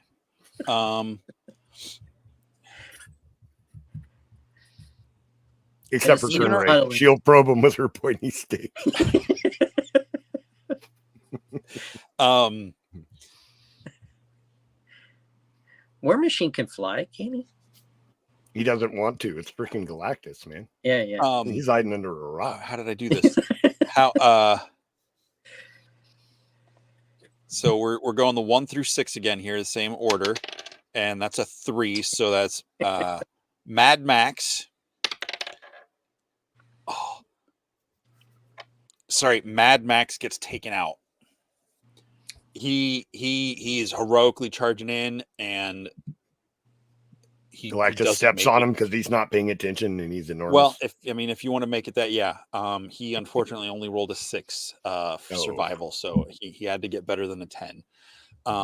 So Mad Max gets taken out.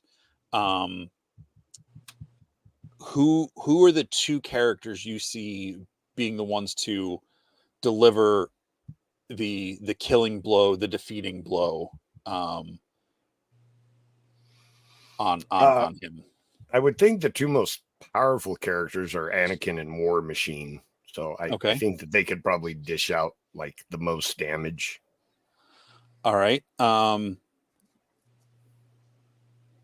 So Anakin and War Machine. Anakin, odds or even? Odds. Odds for Anakin, evens for War Machine. That's a 6. So War Machine gets the killing blow. What does it look like?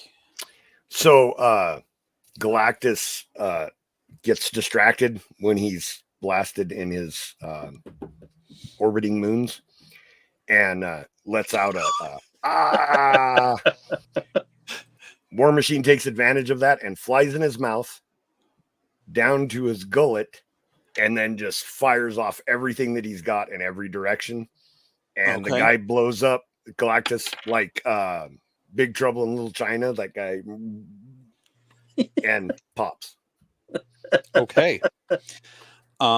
Because he did the sacrifice move, unfortunately, Rhodey does not make it back. But he's a Marvel character, so that doesn't mean anything. He'll be back in a couple issues. Right. Yeah. He only rolled a 2, so he heroically gave his life to take out Galactus's lower intestine, saving the universe for now. I think that the characters in this group would be okay with, 2 out of 6 to get a victory on that scale. Totally worth it. I mean, considering this was a highly, lots of roles, lots of complicated rules on how this was going to work. I'm pretty impressed with all of your teams. Now,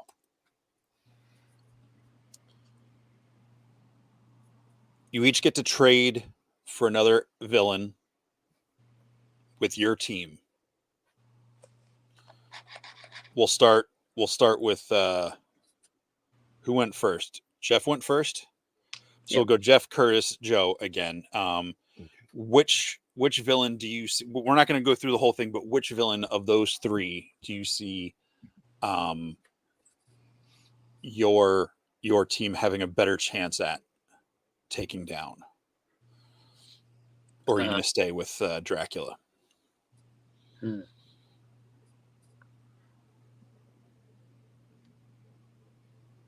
I'll go with Ozymandias.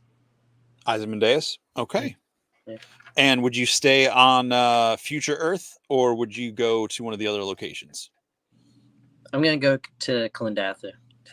Okay, so Klendathu versus Ozymandias. Okay, yeah. All right. Curtis, you can change your location and your villain. I think I would stay in the location, but I would change to Dracula. I think with Hannibal King and Dean Winchester on the team, like there's no better vampire fighters than that. And then, just the superpowers that I have on the rest of the team. So, yeah, I would say Dracula would be toast. Okay. Well, we'll roll back to Jeff. Give a quick rundown, like Curtis just did with his team, with your team against Ozzy. Comic book world oriented, so the good guys always win against the bad guy. Okay, nice. All right, Joe, how about you? You get to switch your villain and your world if you want. Which of the other 3? I like both, actually. The world, is a world that I'm fond of. It's pretty much where I live. The bugs are smaller, but there's a lot of them. And Galactus, for the team that I picked, I feel like Curtis's team would have done much better realistically against Galactus. But I sure had a lot of fun coming up with ways to defeat him, shooting him in his asteroids and then flying in his mouth. I mean, that's, that's a classic, Transformers, the movie move right there. Right. You know, so I thought it was a lot of fun, coming up with that little bit. So I'll just stick with what I got. You'll stay? All right. Yeah. Very cool. Cool. Are we? Yeah, go ahead. Is that the end of that, or is that pretty much? Okay. Just one piece of feedback that I would throw out there, I think would make this more fun for future reference. I think it would be better if they were going up against a team of villains. That way you could decide who's going to attack who and this and that. With one villain, I mean, you either have a situation where I think they're going to super overpower them, it's not even going to be close, or you're going to have a galactic situation where it's like, I don't even know what the fuck we're going to do. So I just think if it was like, you know, for instance, I'll just throw it out there, like, you know, they're going up against Shredder, Bebop, Bop, Rocksteady, and a couple Foot Clan members, or, you know, whatever. Like, it was a group of people that they're going against, not just like a single individual. So that's why I tried to pick ones that the villains that were pretty, I thought were pretty OP. Yeah. And of course, Ozymandias comes from a world where no one except for Dr. Manhattan actually has superpowers. Well, that's still, if it would have been him and Dr. Manhattan, that changes everything. Like if it was the two of them together, yeah, that right. But that's why, like, I think that's why I think like he's able to do so much in that world without having any powers. You know, just but with it's his because he kind of intelligence and all that uses stuff. Dr. Manhattan to do his dirty work, you know. In the movie. Okay. Yeah. In the book, it plays out very differently, and I'm not. That's not, you know. He still manipulates him in the book, though, too, doesn't he? He manipulates everybody in the book. Like that's what I'm saying. Like he's like that mastermind, like pulling all the strings. But no, I totally hear what you're saying. Yeah. Game over. Don't even try if Ozzy and Doc Manhattan. True. Yeah, compared to the guy who eats planets. Yeah, I took a bunch of people with guns. Yeah, yeah. Well, I mean, lightsaber. You got a lightsaber. Yeah. I mean, Galactus. The bugs themselves were a tough challenge. Like everybody dies in that movie almost. Like, and even a couple of characters that make it to the end were like, you know, put through whatever Starship Troopers back because they didn't have enough guns. Yeah. See, I would have probably had Anakin get eaten by Galactus and then just force wreck the inside of his gut. Just like give him a case of the bubble guppies and he's just farting and. But Rhodey got Jesse's got the dice role. said that Rhodey got the kill. So yeah, so that's why I went with him. I could have done that with Anakin too, though. For sure. Yeah, it would have been awkward if it was like Hudson. Like, what the hell am I going to have Hudson do against Galactus? If we do this again, there'll be different numbers involved. I'll like for something I came up with on what Wednesday. No, this was fun. I actually had a good time. Yeah. Maybe if we do this again, we'll have some more as they say in the comments, parameters on values and stuff. Like you'll have a point. I'll give you guys like a list of characters, or you give me a list of characters, and I'll give you a points by and evaluate the characters by point. You know, like that sounds like fun. Like that. My wife is going to kill me thing. Like you've got $30. Pick your 3 members or 4 hosts based on your $30 or whatever. Yeah. Kind of a thing. Like with my team that I picked, I think that it would be fun to watch them on an adventure, not necessarily in a fight. Like the fight is going to be different than like the adventure of the journey, you know. Your team, I would be surprised if half of them don't kill the other half by the end of the mission. Yeah. It's like I was rewatching TMNT this week. And it's like the fight scenes are great, but it's the quips back and forth when they're not fighting, when like that's what makes it fun. So. This team right here, when you sent me this list of names and I put them all together in this image, I'm like, this is the elevator scene from Wolverine Origin. Like, yeah, like, yeah, it's just like, yeah. Just Dean and Tony just getting exasperated all the time, but then like jumping in and quipping back. Like this would be a very fun team to watch. Yeah. I think Joe's team. Let's go up there. Yeah, this is one of those thuns where like I feel like they're the only way they survive is together, and none of them went to be with the other people. That's where I thought the entertainment value would come in, because almost like a horror movie, you know, to fit the setting, like a group of people that don't want to be together and they're trying to work together, but you know, the movie starts and you're like, no way, all these guys are making it to the end. Well, we'll come back to Chris. Who's your odd couple? Like, who are the two that you would see like actually becoming friends on this journey? Ooh, maybe Hudson and Rhodey. Hudson and Rhodey. Okay. Yeah. I mean, that would probably, because I mean, the other characters just are not good at making friends. All right. Right. I can see that. In my mind, if I can inject in my mind, I'm seeing Max and Josie. Just because they probably like sit back, and so they've become friends by like not talking. Right. So I they're can just see where always they. on. I don't know if I'd call them friends, but they'd probably like each other the most, They'd just because probably they're get the the most best- antisocial. They'd be those guys that could like do stuff together without ever talking, like, and they Yeah. would be fine. They, you know, Yeah. like sit at a bar for an hour and not say a word. 5 years later, 5 years Yeah. later, one of them says like, "Ow, oh, that's what your voice sounds like." Yeah, right. Right. All right, let's circle back to Curtis real quick. Who's your odd couple on your team? Let me find your picture. I can't tell with these slides anymore. Like that, I think would end up. Who would be like who would end up being friends by the end of the mission? I think Hannibal King and Dean Winchester would be. Yeah, like I could see them, just the two of them being a team up together. Okay, I can see Yeah. that.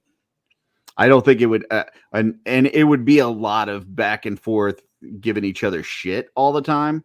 It's not like Right. it would just be, you know, happy go lucky. Like they'd be giving each other shit, but they would work well together, I think. Nice. Okay. All right, we'll circle back to Jeff on your team. Who's your unlikely duo in this team? Captain Marvel and Michelangelo. Okay.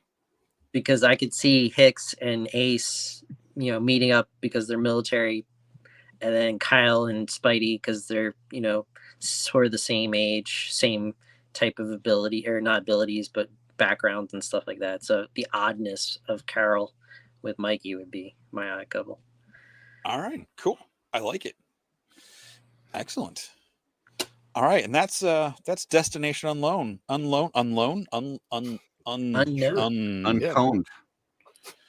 Unknown. The unconed one. Yep. That's what it is. So the only thing left on the agenda is lightning round. Do you have a lightning round, Jesse? I did not prepare a lightning round. Okay. Does anybody have a lightning round? What is that? That's Just a random question that we go around. I had a list at one point of potential lightning round questions. But if anybody's got one, throw one out. Let's throw it out to the chat. Ooh, there's an idea. Yeah, all 6 of them that are out there. Yeah, we've tapered off. So clearly, this was not the best formatted segment for the show. So I fully take that on my shoulders. I don't know that it was. I think it was enjoyable for us. I don't know how enjoyable it was to watch. So, Yeah, I tried to make it fun for the watchers. I had fun, and that's what really matters. there you go. Joe had fun. I'm looking at some and they're not good. I got one. Go ahead. Or Yeah, Blake. go Yeah. for it, Jeff. What is something you've always wanted in an action figure form? Ooh, that's good. That's a good question. Oh! The lock went off on my chair. I almost tipped over. Lightning round. Lightning Joe, you go first. We'll wrap around. Okay. So I read a book series a long time ago in the, I think the early 90s. It was a Dungeons and Dragons book. And I'm drawing a blank on the name. It was when all the gods got kicked out of like the heavens and made mortal.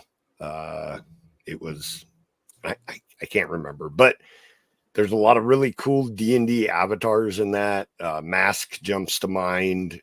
He was like the god of thieves. Helm, you know, the Watchman. I would love to see like some good D&D action figures of like the Forgotten Realms deities. Okay. You know, so lightning round. Lightning round. Lightning. I'm going to say Xanthor, who is a character from Masters of the Universe. He's a cosmic enforcer. He did some bad shit, got imprisoned in Grayskull, redeemed himself, became a cosmic enforcer. He's one of my favorite characters in Masters of the Universe.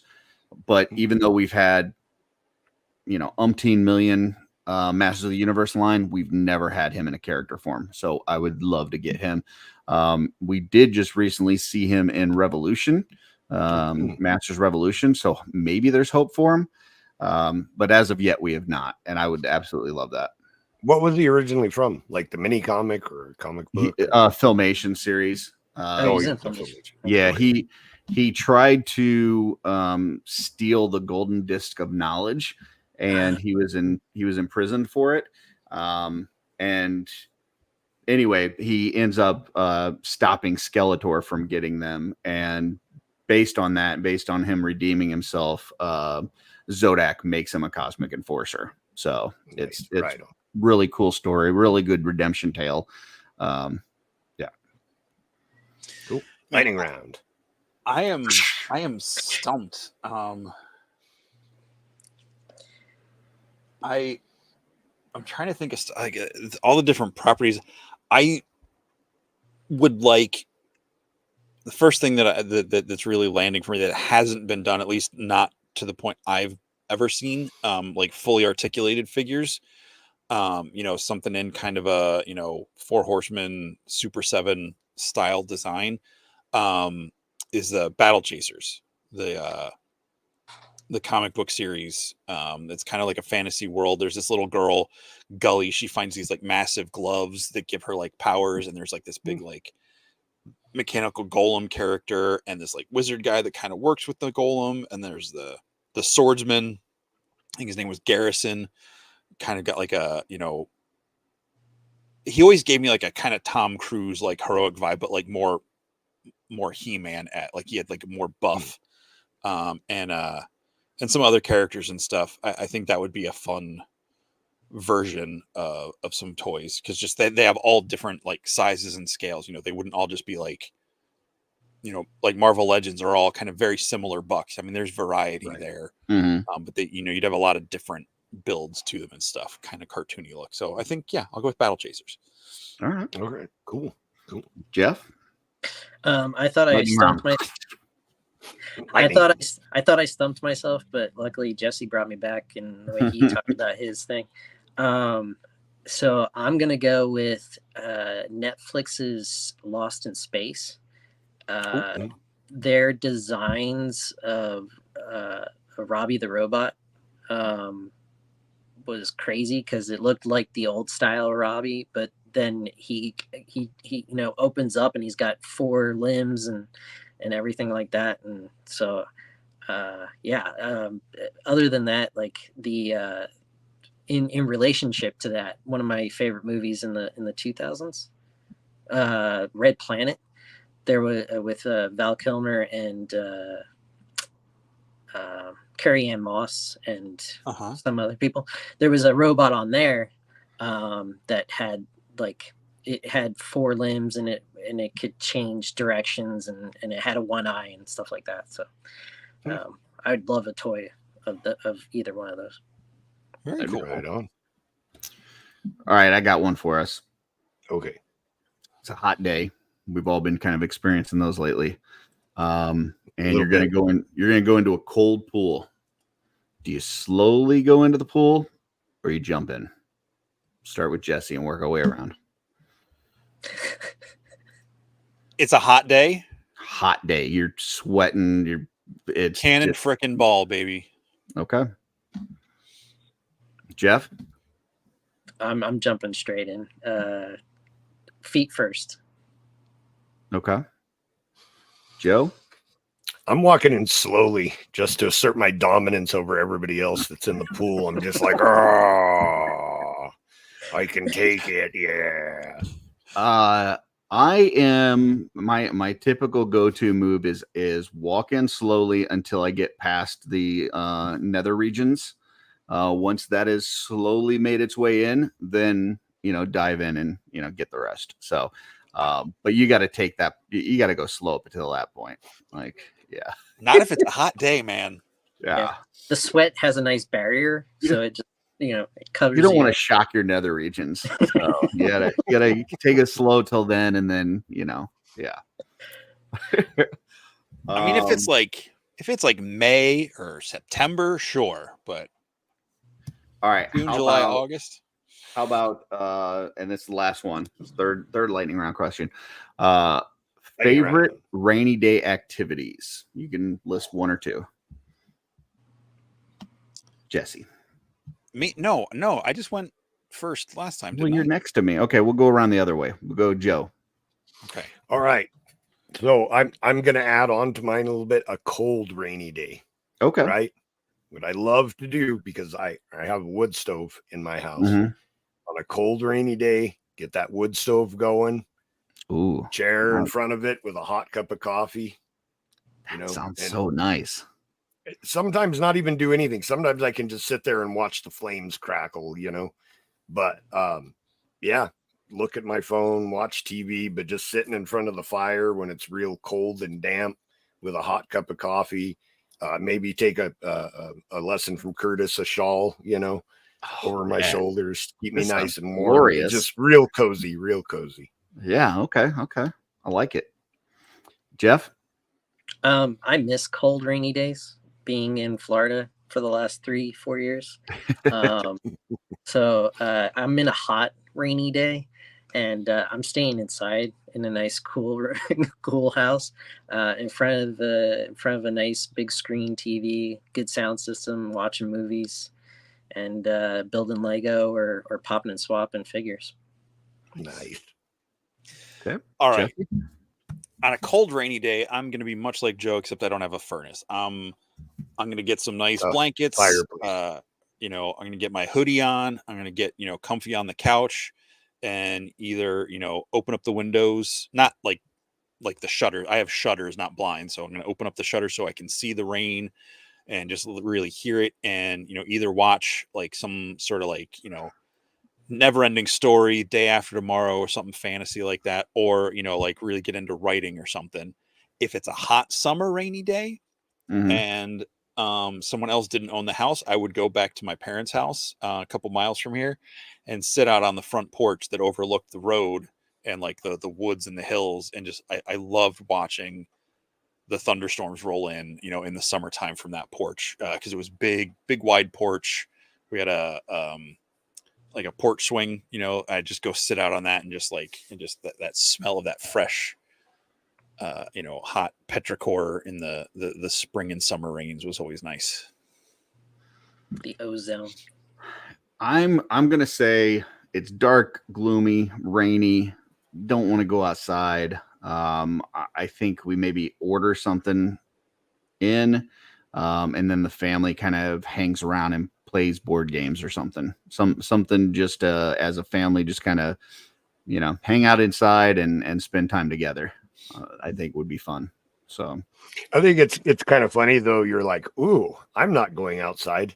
I'm going to call a place of business and make some other. Yeah, I mean, I'm going to tip well, but that's what they get paid for. In a blizzard, I'm going to call and order. Well, it was a rain. It's a rainstorm, not a blizzard. Yeah. No, just comparative. Yeah. My new favorite thing to what I would do if it was a Monday night and it was an every other Monday night, I would be playing D&D on Allegiance Quest with that's a good fun time. Yeah, that's definitely the other guys. Yeah, that's a good time. I hear. And if I was invited on the next one, I would be there. Once I have a feeling we'll have some guests on at some point once we get the overall structure a little more smoothed out, bugs worked out. Yeah, because I'm working on my character. Right on, man. Right on. I don't know if any of you guys use apps for food for delivery and stuff. I usually like an encore, or a full course meal. No, anyway, I use a bunch of apps. One of them is the Papa John's app, right? And I've noticed they started sending me text messages every single Friday about different deals that they got going on, and it only started maybe a month or two ago, but it's like every single Friday. So it's that they must have determined that that's the day of the week that people order the most pizza or something. I don't know, but every single Friday. And what's weird about it is the lonely losers on Friday night that don't have anywhere to go. It's like, I'm going to eat a pizza and cry. In my family, we watch make OffWorld. Pizza Fridays. The funny part is that there's been a couple times where I've actually ordered pizza from another place. And then as soon as we get it, I'll get the text from Papa John's with some sort of deal. And it's like, you guys just missed the window. you just missed it. Sorry. But I just thought that was interesting that we were talking about the delivery and stuff. So I get those from Little Caesars, but I almost never order on a Friday. Like, okay. I didn't even know that they had deals. I thought it's just like their standard, hot and ready and whatever. Well, I get well, it's not a text, but it's a direct message from their bless you, their app. Yeah. Have you had the pretzel crust pizza that they have every now and then from Little Caesars? They have the cheese. I have not. The cheese stuffed pretzel crust ones. That's good. Those are so good. Yeah. They instead of like a pizza sauce, they use like a cheese sauce on it. Yeah. Oh my like goodness. the cheese they put on like nachos at a ballpark. Yeah. All right, stop. Someone's just gonna have to order me one of these because it's really good. The only thing is I always have to order it without salt because they put salt on the crust. Mm-hmm. And like I hate pretzel salt, like those big giant chunks of salt, they're just I don't know who decided that salt needed to go on pretzels, but screw that guy or gal, whoever it was. No, it needs the salt.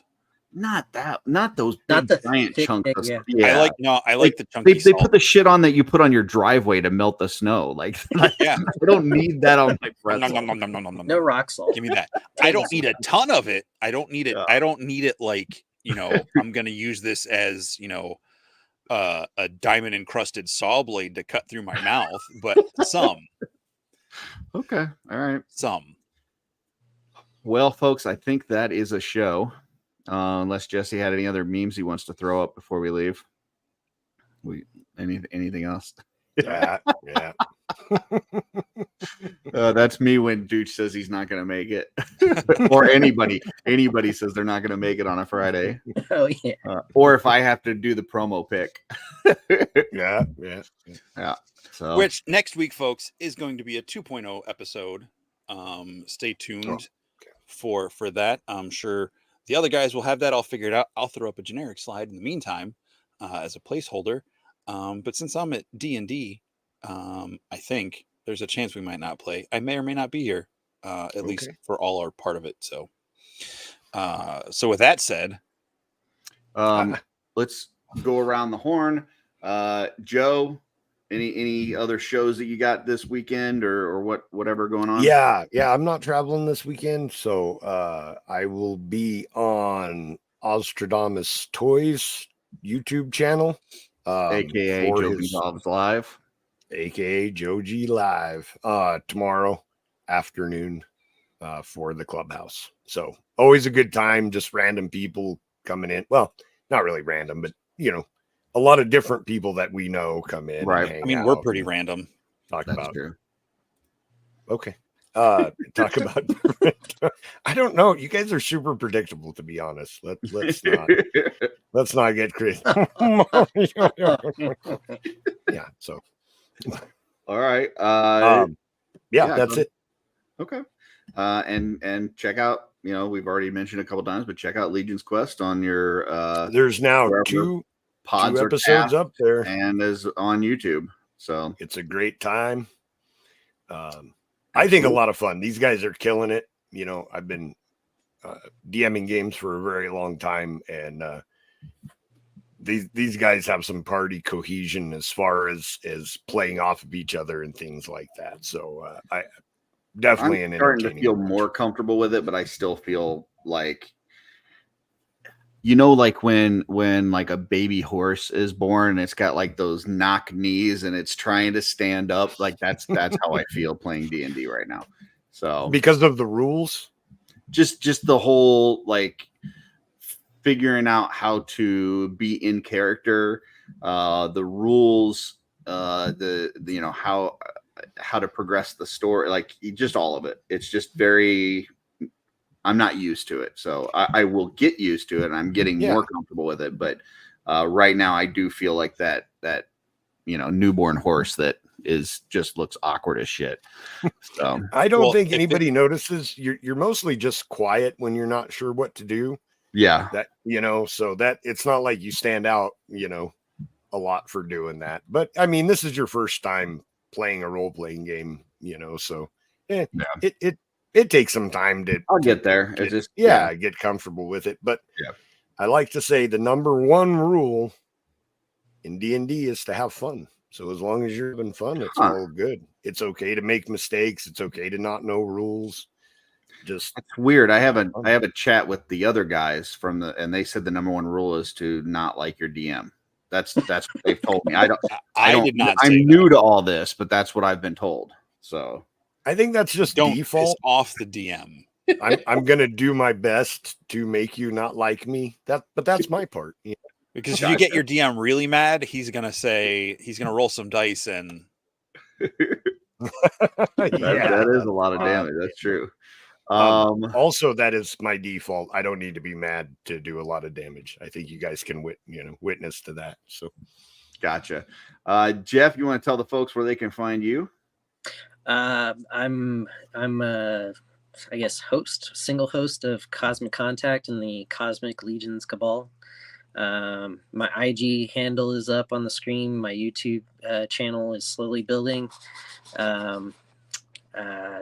Looking to be a friend to all, and I want to find a show that I can jump in on occasionally. So hit me up, let me know, and I'm happy to be a guest anytime. Just give me a heads up. Right on. Jesse, show Sunday. Oh, that's me. Yes, Sunday night is the show that Curtis and I do together on Shooting the Shelf. Sunday night, we've got Jordan Frazier, the one and only Wholesome Warlock, out here in the chat, who might be one of the 6 people still watching, or 6 of the 6 people still watching. Whoa, what was that? There might be people catching on replay. Oh, there's some like woo. Light show. That's professional. He's bringing the cosmic to OffWorld. He's legitimizing us. We've got Jordan Frazier, and we're doing our 750 plus subscriber giveaway on the Just Shelve It channel. And 2 years. And 2 years celebration. So we're giving some stuff away. We're gonna have fun hanging out with Jordan, and I'm assuming Van will be there, but we don't know. If Van's there, maybe we'll get a guest spot from Rosie. If those guys are done hosting conventions for a couple of weeks, anyway. I think they're done for a little bit. New dog Emmett. Oh, that's right. They got a new dog, a new puppy.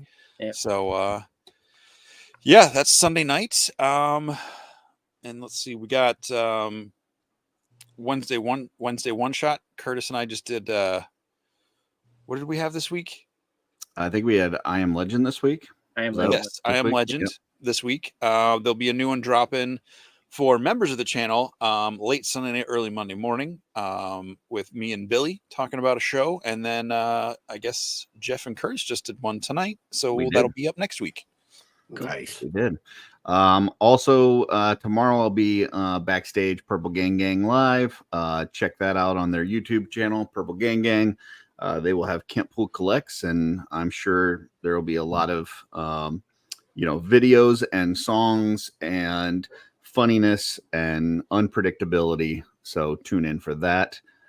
And in the Legend Daddies Facebook group, I will post the video of me rocking out to the intro so that everybody can see what I look like from Darla's perspective. So I was trying to find it, but somewhere in the chat was a boom enabled. Write that one down. Oh, really? Okay, that counts. but I couldn't find it. Thanks, Carlo. Thanks, Carlo. That's Right on, Carlo. super kind of you to say. All right. Well, we will see you next week for 2.0 on the OffWorld.